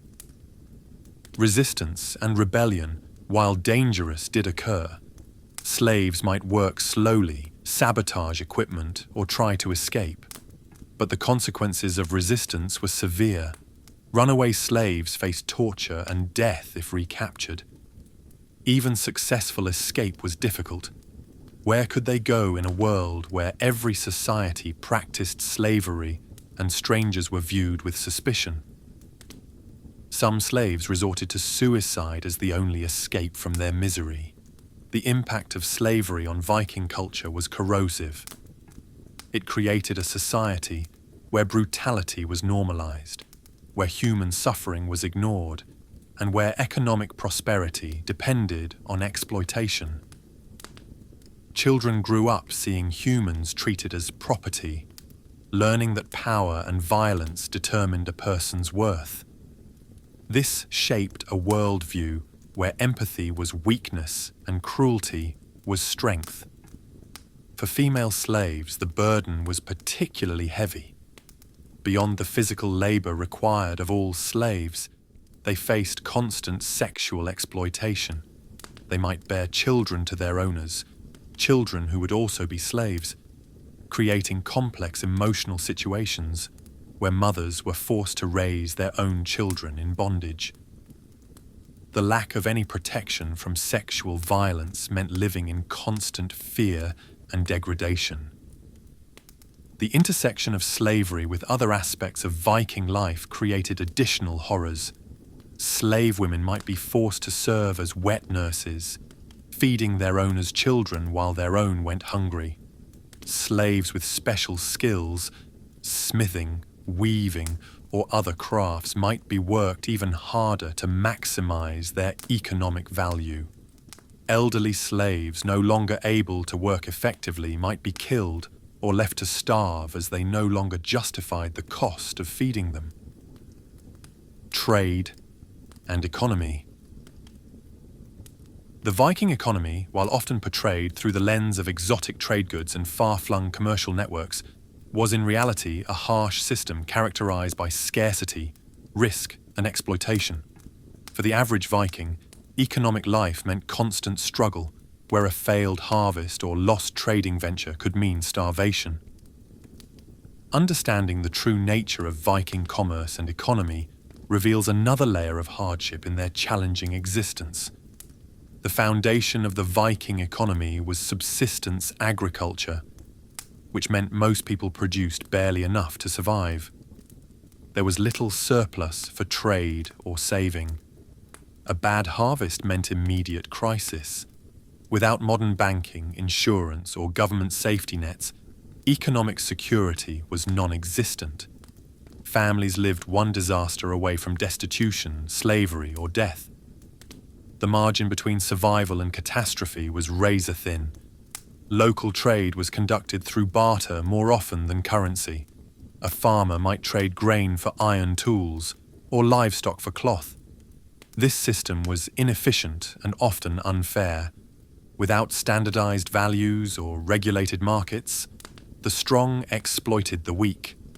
A desperate farmer needing seed grain might be forced to accept ruinous terms from someone with surplus. These imbalanced exchanges perpetuated cycles of poverty and dependence. When currency was used, it created its own problems. Silver was the primary medium of exchange, but it came in various forms. Coins from different realms, hack silver, cut-up jewelry and other items, and silver ingots. Every transaction required weighing silver and assessing its purity. Fraud was common. Debased silver, false weights, and counterfeit coins circulated widely. Without banks or secure storage, people buried their wealth, and countless hoards were lost when owners died without revealing their location. Long-distance trade, while potentially lucrative, was extraordinarily dangerous. Trading expeditions faced numerous threats: storms at sea, pirates, hostile populations, and treacherous business partners. A merchant might invest everything in a trading venture only to lose it all to shipwreck or robbery.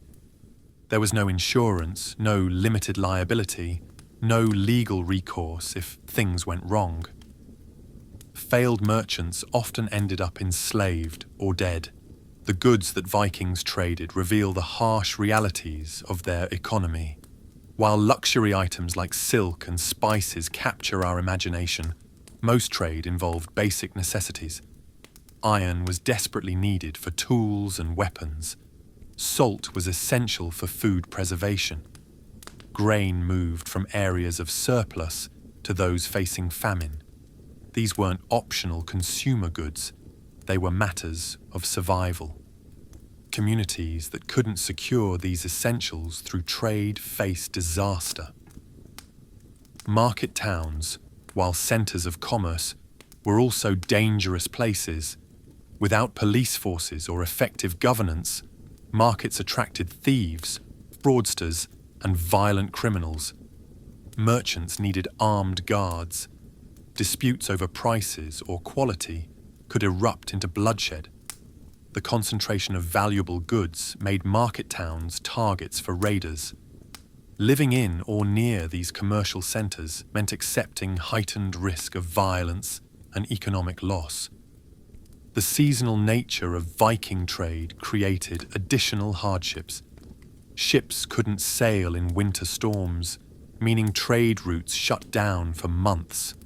Communities had to stockpile everything they needed before winter isolation set in. If calculations were wrong, if stored goods spoiled, or if winter lasted longer than expected, people starved. The feast or famine cycle of seasonal trade meant alternating periods of relative abundance and desperate scarcity. Credit systems in the Viking Age were primitive and dangerous. Without written contracts or legal enforcement, loans depended on personal relationships and the threat of violence. Interest rates were exorbitant. Default could mean slavery for the debtor and their family. The need for credit to survive bad harvests or fund trading ventures trapped many in cycles of debt that ended in bondage.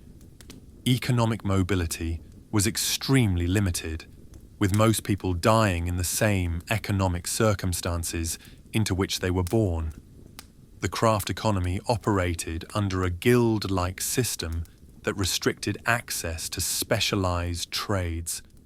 Becoming a blacksmith, shipwright, or skilled weaver required years of apprenticeship, often involving harsh treatment and exploitation. Master craftsmen guarded their secrets jealously, limiting the spread of technical knowledge. This created artificial scarcity that kept prices high and innovation low. For most Vikings, quality crafted goods remained unaffordable luxuries. Women's economic participation was significant but undervalued. They managed household production, spinning, weaving, food processing, and brewing that was essential for survival. Yet this work was largely uncompensated and unrecognized. Women might spend months creating a piece of fine cloth only to see it traded away for a fraction of its true value. Their economic vulnerability was compounded by laws that gave men control over property and trade decisions. The raiding economy, often glorified in popular culture, was in reality a desperate and dangerous gamble. Most raiders weren't wealthy warriors seeking glory, but poor farmers trying to supplement meager incomes. Raiding expeditions required significant upfront investment, weapons, supplies, ship repairs, that many funded through debt. Failed raids meant death or enslavement abroad. Even successful raids might yield little after leaders took their shares and expenses were paid. Taxation in the Viking Age was arbitrary and oppressive. Local chieftains and kings extracted tribute through force rather than formal systems. Tax collectors arrived with armed men and took what they wanted. There were no receipts, no appeals, no standardized rates. Communities might be stripped of resources needed for survival to fund a chieftain's ambitions. Resistance meant violent retribution. This unpredictable taxation made economic planning impossible. The lack of economic infrastructure created constant inefficiencies. Without proper roads, transporting goods overland was difficult and expensive. Bridges were rare, meaning dangerous river crossings. No banking system meant physically carrying wealth on dangerous journeys. No standardized weights and measures meant every transaction required negotiation. These friction costs made everything more expensive and economic growth nearly impossible. Price volatility was extreme. Without modern supply chains or storage facilities, local scarcities could cause prices to spike dramatically. Salt might be cheap one month and worth its weight in silver the next. This volatility made budgeting impossible. Families couldn't plan for the future when the cost of essentials varied wildly. Merchants might find their carefully calculated profits wiped out by sudden price shifts. Economic relationships were deeply personal and often coercive. Business partnerships were sealed with oaths that invoked supernatural consequences for betrayal. Breaking a commercial agreement wasn't just bad business. It could result in outlawry or blood feuds. This personal nature of commerce meant that economic disputes quickly became violent conflicts. A disagreement over grain prices might end with burned farms and dead kinsmen. The absence of economic specialization meant inefficiency everywhere. Most people had to be generalists, farmer, carpenter, blacksmith, and warrior as needed. This jack-of-all-trades necessity meant that nothing was done particularly well. Tools were crude, techniques were primitive, and productivity was low. The lack of specialization trapped the Viking economy in a low productivity equilibrium that perpetuated poverty. Inheritance customs created additional economic chaos. Property might be divided among many heirs, fragmenting already marginal holdings. Disputes over inheritance triggered violence that could destroy the disputed property. Women might be denied their rightful inheritance through force. The lack of clear legal frameworks for property transfer meant that death often brought economic disaster for surviving family members. Travel and transportation. The reality of Viking Age travel bore no resemblance to the romanticized images of hardy explorers confidently sailing to new lands. For the average Viking, any journey beyond their immediate vicinity was fraught with danger, discomfort, and potentially fatal consequences. Whether traveling by land or sea, Vikings faced challenges that would terrify modern travelers accustomed to safety, comfort, and predictability. Overland travel in the Viking Age was a miserable experience that tested human endurance. Roads, as we understand them, simply didn't exist. What passed for roads were often merely tracks worn by repeated use. muddy in spring, dusty in summer, and treacherous with ice in winter. These paths wound through dense forests where bandits waited, across moors where travellers could easily become lost, and through mountain passes where a sudden storm meant death. Walking was the primary means of travel for most Vikings. Only the wealthy could afford horses, and even then, horses were often reserved for warfare or agricultural work. This meant that any journey required physical stamina that modern people rarely possess. A trip to a neighbouring village might mean walking 20 miles through difficult terrain. Visiting distant relatives or attending a regional assembly could require weeks of walking, carrying everything needed for survival on your back. The physical toll of such travel was severe. Feet became blistered and bloody in worn leather shoes that provided little protection. Legs cramped from constant exertion. Backs ached from carrying heavy loads. In winter, frostbite was a constant threat. In summer, heat exhaustion could strike down travellers. There were no roadside inns, no restaurants, no shelters. Travellers slept in the open, exposed to weather and predators, or hoped for hospitality from strangers. A dangerous gamble in a violent age. River travel offered an alternative, but came with its own perils. Vikings used rivers as highways, but these waterways were wild and unpredictable. Rapids could smash boats to splinters. Seasonal variations meant rivers that were navigable in spring might be dry creek beds by summer. Portaging, carrying boats and cargo around obstacles, was backbreaking work that could add days to a journey. River pirates lurked at strategic points, ready to ambush laden boats. Sea travel, despite the Vikings' reputation as master mariners, was terrifyingly dangerous. Viking ships, while marvels of engineering for their time, were open to the elements. Imagine crossing the North Atlantic in what was essentially a large rowboat with a sail. Waves crashed over the sides, soaking everyone and everything. There was no shelter from rain, snow, or burning sun. Sailors spent days or weeks constantly wet, cold, and miserable. Navigation relied on primitive methods that often failed. Vikings used the sun, stars, and landmarks when visible, but fog, storms, or cloudy skies could leave them sailing blind. The magnetic compass was unknown. Getting lost at sea meant death from thirst, starvation, or shipwreck. Even experienced navigators could misjudge distances or directions, leading ships far from intended destinations.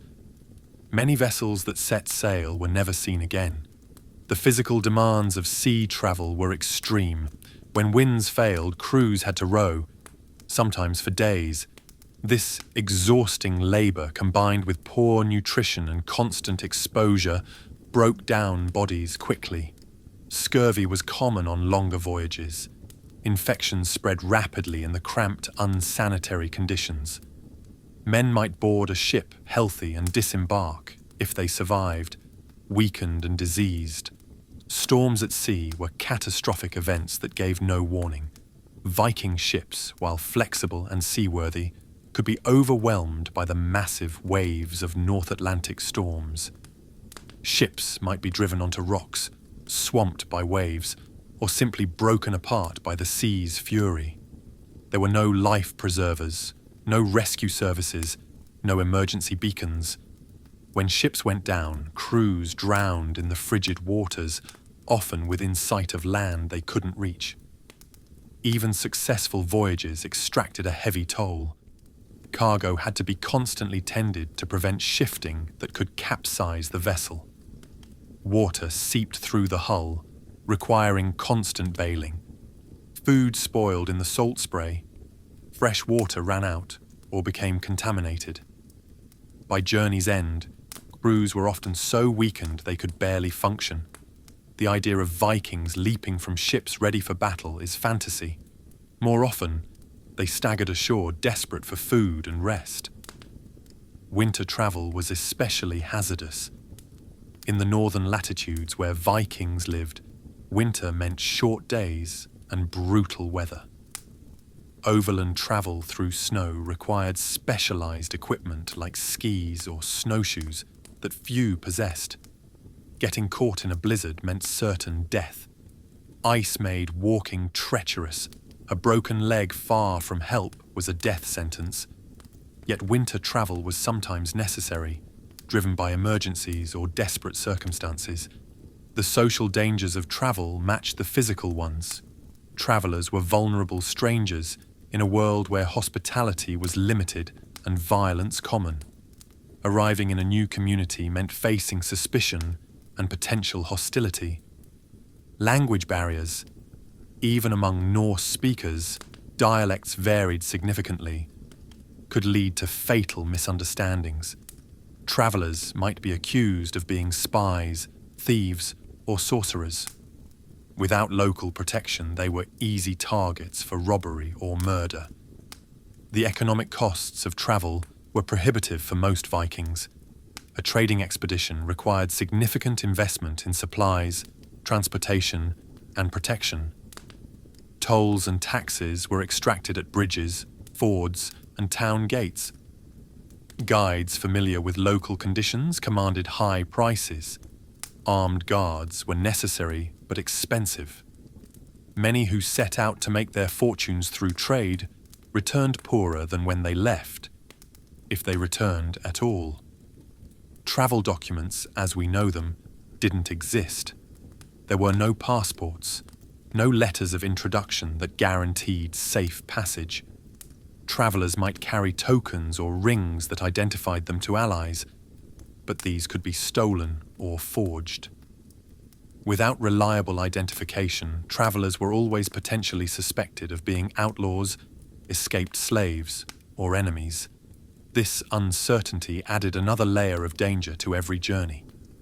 The psychological impact of travel in the Viking Age shouldn't be underestimated. Leaving home meant accepting the real possibility of never returning. Families said goodbye, knowing it might be forever. Travelers faced constant anxiety about dangers ahead and worries about those left behind. Without any means of communication, there was no way to send word of safe arrival or call for help if things went wrong. The isolation was complete.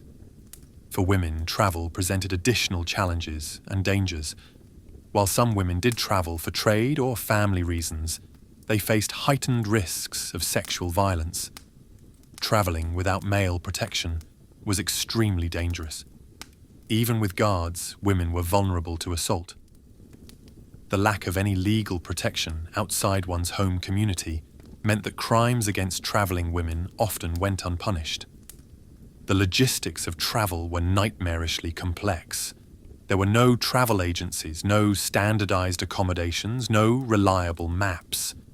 Every journey required extensive planning and preparation. Food had to be calculated carefully. Too little meant starvation. Too much meant an impossible load. Weather patterns had to be guessed at without forecasts. Routes had to be planned based on unreliable second-hand information. A single miscalculation could doom an expedition. Disease spread along travel routes, making journey's end potentially deadly. Travelers might carry illnesses to communities with no immunity, causing devastating epidemics. Conversely, travelers might encounter diseases to which they had no resistance. Port towns and market centers were especially dangerous, concentrating people and pathogens. What started as a trading voyage might end as a plague ship, spreading death wherever it landed. Clothing and textiles. The clothing of the Viking Age represents one of the starkest contrasts between their world and ours.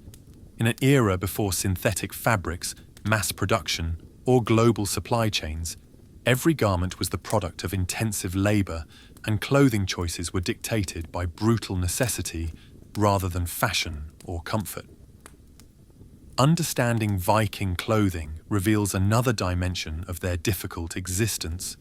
The process of creating clothing began with raw materials that were difficult to obtain and process.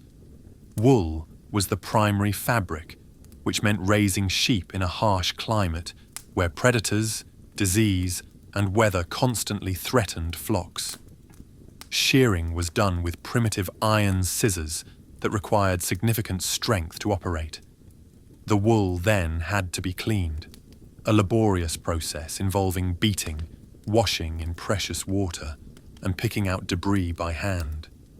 After cleaning came combing or carding to align the fibers, using tools that were rough and inefficient compared to modern equipment. This process was tedious and hard on the hands, causing cuts and repetitive strain injuries. The prepared wool then had to be spun into thread using a drop spindle, a process so slow that creating enough thread for a single garment took weeks of constant work. Women and girls spent every spare moment spinning, their fingers working automatically even as they performed other tasks. Dyeing was expensive and complicated. Most clothing remained the natural colours of wool, browns, greys, and off-whites that showed every stain. When dyes were used, they came from plants that had to be gathered at specific times, processed correctly, and applied through complex procedures involving mordants to set the colour. The results were often disappointing, colours that faded quickly or turned out differently than expected. Bright, colour-fast dyes were luxuries available only to the wealthy. Weaving the thread into cloth required a loom, a major piece of equipment that took up significant space in the already crowded longhouse. The process was slow and demanded constant attention. A simple error could ruin days of work. The resulting cloth was often coarse and rough, nothing like the smooth fabrics we take for granted. Creating enough cloth for a family's clothing needs was a year-round occupation that fell primarily on women already burdened with numerous other survival tasks. Once cloth was finally produced, cutting and sewing garments presented new challenges. Without paper patterns or standardized sizing, each garment had to be custom-made. Scissors were crude, making precise cutting difficult. Needles were made of bone or iron and were precious items that, if lost, might be irreplaceable. Thread was the same laboriously spun material used for weaving. Sewing was done by hand in poor light, straining eyes and resulting in garments that were functional but far from comfortable. The finished clothing was rough, heavy when wet, and provided inadequate protection against the elements. Wool, while warm, becomes heavy and loses insulation properties when wet, a serious problem in the damp Scandinavian climate. Garments took days to dry properly, meaning Vikings often wore damp clothing that chafed skin and harboured bacteria. The constant dampness led to skin infections, fungal growth, and a pervasive smell of mildew that permeated everything.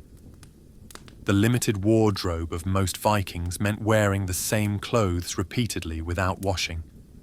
A typical Viking might own 2 or 3 sets of clothing at most, one for work, one for special occasions, and perhaps a spare. Washing clothes was such a major undertaking that it might happen only a few times per year. This meant living in garments stiff with sweat, grease, and dirt. The smell of unwashed bodies and clothes was overwhelming but unavoidable. Undergarments, when worn at all, were simple linen or wool shifts that quickly became soiled and uncomfortable. Without elastic or well-designed fasteners, these undergarments provided little support or protection. They trapped moisture against the skin, leading to rashes and infections. For women, the lack of proper undergarments made managing menstruation even more difficult and uncomfortable. Outerwear provided little protection against the harsh weather. Cloaks were the primary defense against rain and cold, but they were simply rectangles of heavy wool that provided limited coverage. Without waterproofing, they became sodden in rain, adding weight without providing warmth. Hoods were separate items that could blow off in wind. The lack of proper fastenings meant that cloaks were constantly slipping, requiring readjustment with cold, numb fingers. Footwear was perhaps the greatest clothing challenge. Viking shoes were simple leather affairs, often just pieces of hide wrapped around the foot and secured with laces. They provided minimal protection against cold, wet, or rough terrain. The leather quickly wore through, requiring constant repair. In winter, feet wrapped in such inadequate footwear suffered terribly. Frostbite was common, and many Vikings lost toes to the cold. The inside of shoes became breeding grounds for bacteria and fungi, causing painful foot conditions. The social aspects of clothing added another dimension of difficulty. Clothing indicated social status, and sumptuary laws might restrict certain colors, fabrics, or decorations to specific classes. A poor farmer wearing clothing above his station could face punishment. This meant that even if a family could somehow afford better clothing, they might be legally prohibited from wearing it. The visible markers of poverty in clothing reinforced social hierarchies and prevented mobility. Seasonal clothing changes were minimal. Vikings couldn't switch to lighter fabrics in summer or specialized cold weather gear in winter. They simply added or removed layers of the same heavy wool garments. This meant being too hot in summer and still too cold in winter. The lack of specialized clothing for different activities meant wearing the same outfit for farming, fighting, and sleeping, a recipe for discomfort and disease. Decorative elements on clothing, brooches, pins, and embroidery, were not merely aesthetic choices, but necessary functional items. Brooches were needed to hold garments together in the absence of buttons or zippers. These items were expensive and precious. Losing a brooch might mean a garment became unwearable.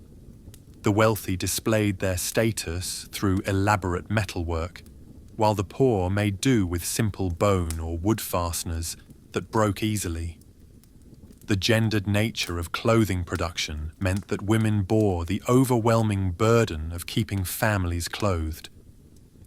From tending sheep to spinning, weaving, sewing, and mending, textile work consumed enormous amounts of women's time and energy. This work was never ending. As soon as one garment was completed, another needed mending or replacing. The pressure to produce adequate clothing for the family while managing all other household tasks was crushing. Clothing maintenance was a constant battle. Without modern cleaning products, removing stains was nearly impossible.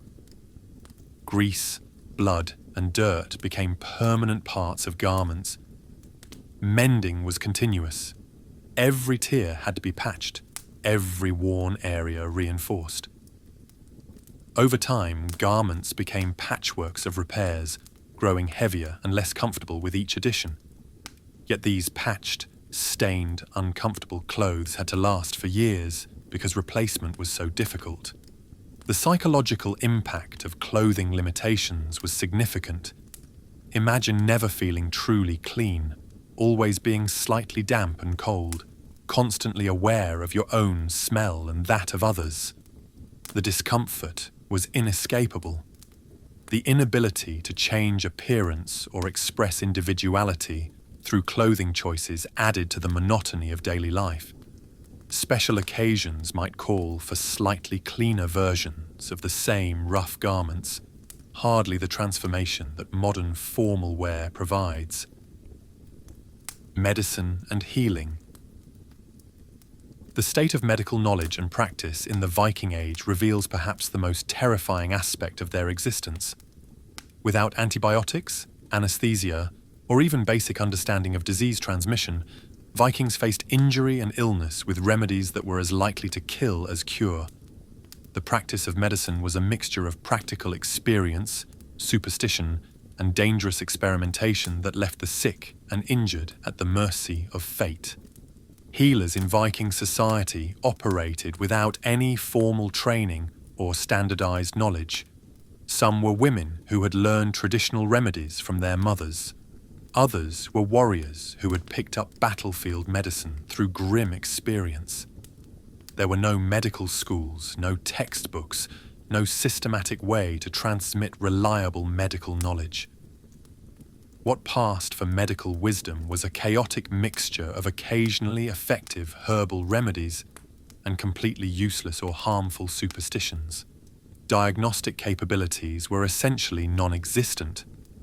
Without understanding of bacteria, viruses, or internal anatomy, healers could only guess at what caused illness. A fever might be attributed to evil spirits, an imbalance of bodily humours, or a curse from an enemy. Internal injuries were complete mysteries. Appendicitis, heart disease, cancer, all were death sentences that killed without explanation. Healers might blame the patient for bringing illness upon themselves through moral failings or breaking taboos. Herbal remedies formed the backbone of Viking medicine, but using them effectively required knowledge that was rare and often inaccurate. While some herbs did have genuine medicinal properties, willow bark for pain, honey for wound treatment. The dosages were guesswork. Too little was ineffective. Too much could be poisonous. Many remedies were based on sympathetic magic rather than actual effectiveness. Plants that looked like body parts were used to treat ailments of those parts, regardless of any actual medicinal value. Surgical procedures were nightmarish ordeals that patients rarely survived intact. Without anesthesia beyond perhaps strong alcohol or potentially dangerous herbal concoctions, patients were fully conscious during operations. They were held down by strong men while the healer cut into living flesh with unsterilized tools. The screams of surgical patients were part of the soundscape of Viking life. Many died from shock during procedures. Those who survived surgery often died later from infections. Wound treatment demonstrated the dangerous gap between Viking medical practice and actual effectiveness. While some practices, like using honey on wounds, had merit, others were actively harmful. Wounds might be packed with animal dung, treated with caustic substances, or sealed with dirty cloth. The concept of keeping wounds clean was foreign. Healers might probe wounds with dirty fingers or instruments, introducing infections that turned minor injuries into death sentences. Bone setting was one area where Viking healers had some practical skill, but even here the results were often poor. Without X-rays or proper splinting materials, bones often healed crooked or not at all. A broken leg might leave someone permanently disabled. Compound fractures, where bone broke through skin, were almost always fatal due to infection. The archaeological record shows numerous examples of poorly healed fractures that must have caused lifelong pain and disability. Dental care was practically non-existent beyond crude extraction. Toothaches were treated with herbs, prayers, or by pulling the tooth with primitive tools. Without anesthesia, having a tooth pulled was agonizing. Infections from dental problems could spread to the jaw and bloodstream, causing death. Most Vikings who lived past 30 had lost multiple teeth, affecting their ability to eat and speak properly. Dental pain was a constant companion for many. Childbirth was perhaps the most dangerous medical event in a woman's life. Without understanding of sterile technique, prenatal care, or how to handle complications, women faced each birth knowing it might kill them. Midwives had traditional knowledge passed down through generations, but this included harmful practices alongside helpful ones. Breech births, excessive bleeding, or retained placentas were often fatal. The newborns faced equally grim odds, with perhaps half dying in their first year. Epidemic diseases swept through Viking communities with devastating effect. Smallpox, plague, typhus, and other infectious diseases could kill entire families within days. Without vaccines or any understanding of disease transmission, Vikings were helpless against these invisible killers. Quarantine was unknown. The sick and healthy lived together in crowded longhouses, ensuring rapid disease spread. Traditional remedies were useless against viral or bacterial infections. Mental illness was completely misunderstood and often attributed to supernatural causes. Depression, anxiety, schizophrenia, and other mental health conditions were seen as possession by spirits, curses, or divine punishment. Treatment might involve beatings to drive out evil spirits, abandonment, or ritualistic remedies that did nothing to address underlying conditions. The mentally ill were often shunned, abused, or left to die. Parasitic infections were universal but untreatable. Intestinal worms, lice, fleas, and other parasites were seen as normal parts of life rather than medical problems to be solved. These parasites caused malnutrition, anemia, and increased susceptibility to other diseases. Children especially suffered from parasitic infections that stunted growth and development. The constant drain on the body's resources from fighting parasites shortened lives and reduced quality of life. The role of superstition in medical treatment often made things worse. Illnesses might be treated with amulets, runes, or sacrifices to the gods rather than practical remedies. Time and resources that could have been spent on rest and nutrition were wasted on meaningless rituals. Patients might be subjected to harmful treatments based on dreams, omens, or the ravings of self-proclaimed mystics. The psychological stress of believing oneself cursed could worsen physical ailments. Nutrition-related diseases were common but unrecognized. Scurvy from lack of vitamin C, rickets from lack of vitamin D, and various deficiency diseases weakened the population. Without understanding of vitamins or balanced nutrition, these conditions were attributed to other causes. The seasonal nature of the Viking diet meant that by winter's end, most people suffered from some degree of malnutrition that left them vulnerable to other diseases. The lack of pain management made every injury or illness more traumatic. Beyond alcohol and possibly some herbal preparations of dubious effectiveness, there was no way to manage severe pain. People suffered through kidney stones, broken bones, infected wounds, and chronic conditions with no relief. The constant presence of untreated pain shaped personality and culture, creating a stoic acceptance of suffering that was necessary for psychological survival. Infections were the great killer of the Viking Age. Without antibiotics, even minor wounds could become fatal. A splinter might lead to blood poisoning. A cut during farm work might develop gangrene. Surgical sites almost always became infected.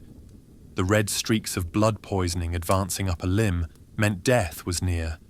Healers might try to stop infections by amputation, but without proper tools or technique, this often just hastened death. The economic impact of medical inadequacy was severe. Families could be ruined by the illness of a primary worker. Without disability support or insurance, an injured farmer might watch his family starve.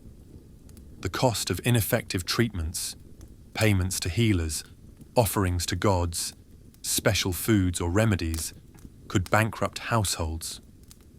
Many were forced to sell themselves or family members into slavery to pay for medical care that rarely worked. Death and burial. Death in the Viking Age was not the sanitized, medicalized experience modern people know. It was raw, often violent, and always present. Vikings lived with death as a constant companion, from the high infant mortality that claimed half of all children to the violence, disease, and accidents that meant few reached what we would consider old age.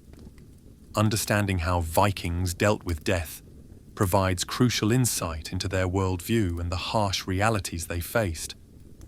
The process of dying was usually painful and prolonged. Without effective pain medication or medical intervention, people died hard deaths from injuries, infections, and diseases.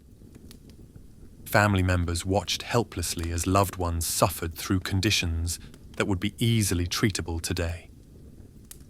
The sounds of death, labored breathing, delirium, cries of pain, were familiar to every Viking from childhood. Death happened at home, in the same room where the family lived, ate, and slept. The moment of death brought immediate practical concerns. In a world without refrigeration or embalming, bodies decomposed quickly. The smell of death was overwhelming and attracted scavengers. Preparation for burial had to begin immediately, regardless of the family's emotional state. This meant that grieving was compressed and complicated by the urgent need to deal with the physical remains. Preparing a body for burial was an intimate and difficult process. Family members washed the corpse, closed the eyes, and dressed it in burial clothes, often the person's best garments, representing a significant economic sacrifice. Without modern preservation techniques, bodies might begin to bloat and leak fluids even during preparation. The physical realities of death were impossible to avoid or sanitize. The expense of burial could be crushing for poor families. Even a simple burial required resources: wood for a coffin or pyre, grave goods for the afterlife, food and drink for funeral guests. These costs came at the worst possible time, when families had lost a productive member. Some families went into debt to provide proper burials, while others were forced to accept paupers' burials that brought shame and spiritual anxiety. Burial customs varied by region and status, but all involved significant labor and resources. Cremation required enormous amounts of wood, a precious commodity in many areas. The pyre had to burn hot enough to consume the body, which meant constant tending and more fuel. Inhumation burials required digging graves in often frozen or rocky ground with primitive tools. In winter, bodies might have to be stored until the ground thawed enough for burial. The belief in an afterlife that required grave goods created additional hardship. Vikings buried tools, weapons, jewelry, and other valuables with the dead, items the living could ill afford to lose. A warrior's sword buried with him was a sword his son couldn't inherit. A woman's best brooch accompanying her to the grave meant her daughter went without. These sacrifices were made from fear that the dead would suffer without proper equipment in the afterlife. Ship burials for the elite required even greater sacrifice. Entire ships representing enormous economic value and craftsmanship were buried or burned. Slaves were sometimes killed to accompany their masters, adding human sacrifice to the economic cost. Animals, horses, dogs, sometimes cattle, were slaughtered for the burial. These ostentatious displays of wealth in death came at the expense of the living. The fear of the dead returning as droga, revenants, shaped burial practices in ways that seem bizarre to modern sensibilities. Bodies might be mutilated to prevent them from walking, feet cut off, heads removed, or stakes driven through the corpse. Heavy stones were placed on bodies to keep them in the grave. These practices revealed deep anxiety about death and the dead that added psychological trauma to the already difficult process of burial. The location of burials created ongoing issues for the living. Without designated cemeteries outside settlements, the dead were often buried close to where people lived and worked. This meant constant reminders of mortality and potential disturbance of graves during construction or farming. The knowledge that the dead lay just beneath the surface added to the supernatural fears that plagued Viking society. Children's deaths were particularly traumatic in a society where infant and child mortality was so high. Parents might lose multiple children in infancy, each death bringing grief and economic loss, the investment in pregnancy, birth, and early care yielding no return. The small graves of children found in archaeological sites, sometimes containing pathetic grave goods like toys or feeding vessels, speak to the human cost of Viking Age mortality. The social aspects of death and burial reinforced hierarchies and inequalities. Slaves and the very poor might receive no formal burial at all, their bodies disposed of like refuse. This denial of proper burial rites was seen as condemning the dead to a miserable afterlife, adding spiritual terror to the physical hardships of poverty.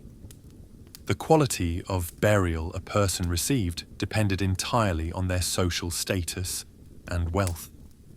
Violent deaths common in Viking society brought their own complications. Bodies might be mutilated beyond recognition, lost at sea or left on distant battlefields. Families might never know what happened to relatives who left on raids or trading expeditions. This uncertainty made proper mourning impossible and left spiritual obligations unfulfilled. The fear that unburied dead would suffer eternally added to the anguish of loss. The aftermath of death brought legal and social complications. Inheritance disputes could tear families apart and trigger violence. Widows might find themselves vulnerable to exploitation or forced into unwanted marriages. Orphans faced slavery or starvation. The death of a household head could mean the dissolution of the entire household, with dependents scattered and property seized by creditors or stronger neighbours. Mass deaths from epidemics or raids overwhelmed communities' ability to maintain proper burial customs. Bodies might be thrown into mass graves or burned en masse without ceremony. These lapses in proper death rituals were believed to have spiritual consequences, potentially angering the gods or causing the improperly buried dead to return as vengeful spirits. The breakdown of burial customs during crises added supernatural terror to already catastrophic events. The psychological impact of constant exposure to death shaped Viking culture profoundly. Children grew up seeing corpses, attending funerals, and hearing the dying gasps of relatives. This early and repeated trauma created a fatalistic worldview where death was expected and life was cheap. The glorification of violent death in battle was partly a coping mechanism for a society where death was omnipresent and usually painful. The end of Viking life. As we reach the end of our journey through the harsh realities of Viking existence, it's important to understand that what we've explored represents the daily experience of millions of people across several centuries. This wasn't a brief historical anomaly or the experience of a few unfortunates. This was normal life for entire populations. The accumulation of hardships we've examined, the disease, violence, hunger, cold, and constant labour, meant that Viking life was, in the words of philosopher Thomas Hobbes, solitary, poor, nasty, brutish, and short. The average Viking life expectancy tells a grim story. While some individuals lived into their 60s or 70s, they were exceptional. Most Vikings died in their 30s or 40s, worn out by labour, weakened by malnutrition, and finished off by disease or violence. Bodies bore the accumulated damage of a lifetime of hardship, worn joints, poorly healed fractures, missing teeth, and the internal damage from parasites and poor nutrition. Archaeological examinations of Viking skeletons reveal people who looked decades older than their actual years. The psychological toll of Viking life created a society shaped by trauma, constant exposure to death, violence, and suffering from early childhood created what we would now recognize as widespread PTSD. The fatalistic worldview, the glorification of violence, the acceptance of cruelty, these were psychological adaptations to an unbearable reality. Vikings weren't inherently more violent than other humans. They were people shaped by circumstances that required violence for survival. The role of women in Viking society, while sometimes portrayed as more egalitarian than in other medieval cultures, was still one of constant hardship and vulnerability. Yes, some women achieved positions of respect and even power, but they did so while facing all the challenges we've discussed, plus the additional burdens of frequent pregnancy, childbirth without medical care, and the constant threat of sexual violence. The strong Viking woman of popular imagination was strong because weakness meant death. Children in Viking society never experienced what we would consider childhood. From their earliest years, they were small adults facing adult dangers and responsibilities. The lack of protection, education, and nurturing that we consider essential for healthy development meant that Viking children grew up damaged, physically by malnutrition and injury, psychologically by trauma and loss. The cycle of hardship perpetuated itself through generations. The elderly, in the rare cases where people survived to old age, faced a grim fate. Without retirement or social support, they worked until they couldn't, then depended on family charity. In times of scarcity, the elderly might voluntarily wander into the wilderness to die, removing the burden of their care from struggling families. The wisdom of age was valued, but only if the elderly could still contribute. Once productivity ceased, so did social value.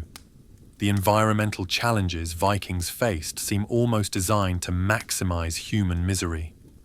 The cold climate meant constant struggle against hypothermia and frostbite. The long, dark winters brought seasonal depression along with physical hardship. The rocky, often poor soil made agriculture a constant battle. The surrounding seas, while providing food and transport, also brought storms, raiders, and the constant risk of drowning. Nature itself seemed hostile to human flourishing. The technological limitations of the Viking Age meant that solutions to these problems were out of reach. Vikings couldn't develop better heating systems without understanding thermodynamics. They couldn't improve medicine without germ theory. They couldn't increase agricultural productivity without modern farming techniques. They were trapped in a low-technology equilibrium where life was necessarily harsh and brief. Innovation was slow and often lost to the chaos of raids and social upheaval. The social structures of Viking society, rather than alleviating individual hardship, often amplified it. The emphasis on honor and violence meant that conflicts escalated rather than resolved peacefully. The practice of slavery created a permanent underclass, living in even worse conditions. The lack of strong central government meant no coordinated responses to famines, epidemics, or invasions. Social mobility was virtually impossible, condemning generations to repeat their parents' miserable existence. The economic realities we've explored, the subsistence agriculture, the dangerous trade, the lack of savings or insurance, meant that Vikings lived constantly on the edge of disaster. One bad harvest, one failed raid, one trading loss could mean starvation or slavery. There was no safety net, no second chances. The accumulation of wealth was difficult, and its loss easy. Most Vikings died as poor as they were born, despite a lifetime of back-breaking labor. The religious worldview of the Vikings, rather than providing comfort, added layers of fear and obligation to already difficult lives. The gods demanded sacrifice but offered no guarantee of protection. The afterlife was uncertain and potentially miserable. The constant fear of supernatural threats, curses, spirits, divine anger added psychological burdens to physical hardships. Even death offered no certain escape from suffering. When we consider all these factors together, the disease, violence, poverty, hard labor, poor nutrition, inadequate shelter, lack of medical care, and constant psychological trauma, it becomes clear that Viking life was an endurance test that most modern people would fail quickly. The romantic image of Viking adventure and freedom dissolves when confronted with the reality of infected wounds, starving winters, and the casual brutality that characterize daily existence. The end of the Viking Age came not through military defeat, but through gradual transformation. As Scandinavian societies developed stronger central governments, adopted Christianity, and increased trade with more developed European economies, the worst excesses of Viking life slowly moderated. But this transformation took centuries, and countless generations lived and died in the harsh conditions we've described. What lessons can we draw from this exploration of Viking hardship? First, it reminds us of the incredible privilege of modern life, the basic securities we take for granted: reliable food, medical care, warm shelter, and protection from violence were unimaginable luxuries to Vikings. Second, it shows human resilience in the face of seemingly impossible conditions. Vikings didn't just survive, they created art, told stories, explored the world, and built societies that eventually evolved into the prosperous Nordic countries of today. But perhaps most importantly, understanding the true nature of Viking life should make us grateful for the often maligned benefits of civilization. Laws that protect the weak, medical knowledge that saves lives, technologies that ease human suffering, social structures that provide support in times of need. These aren't impediments to human freedom, but the very foundations that allow human flourishing. The Vikings, for all their strength and courage, lived lives that were unnecessarily brutal and brief. As we close this window into the Viking world, remember that every hardship we've described was experienced by real people, men, women, and children who deserved better than the suffering that defined their existence. They faced each day with courage born of necessity, enduring conditions that would break most modern humans. Their struggles ultimately led to the better world we inhabit, built on foundations of knowledge and compassion that they could never imagine. The Viking Age ended not with a bang, but with a gradual recognition that life could be better, that violence needn't be the first resort, that cooperation could achieve more than raiding, that investment in infrastructure and education could improve life for everyone. This transformation took centuries and came too late for millions who lived and died in unnecessary misery. But it did come, proving that human society can evolve beyond brutality towards something approaching justice and comfort.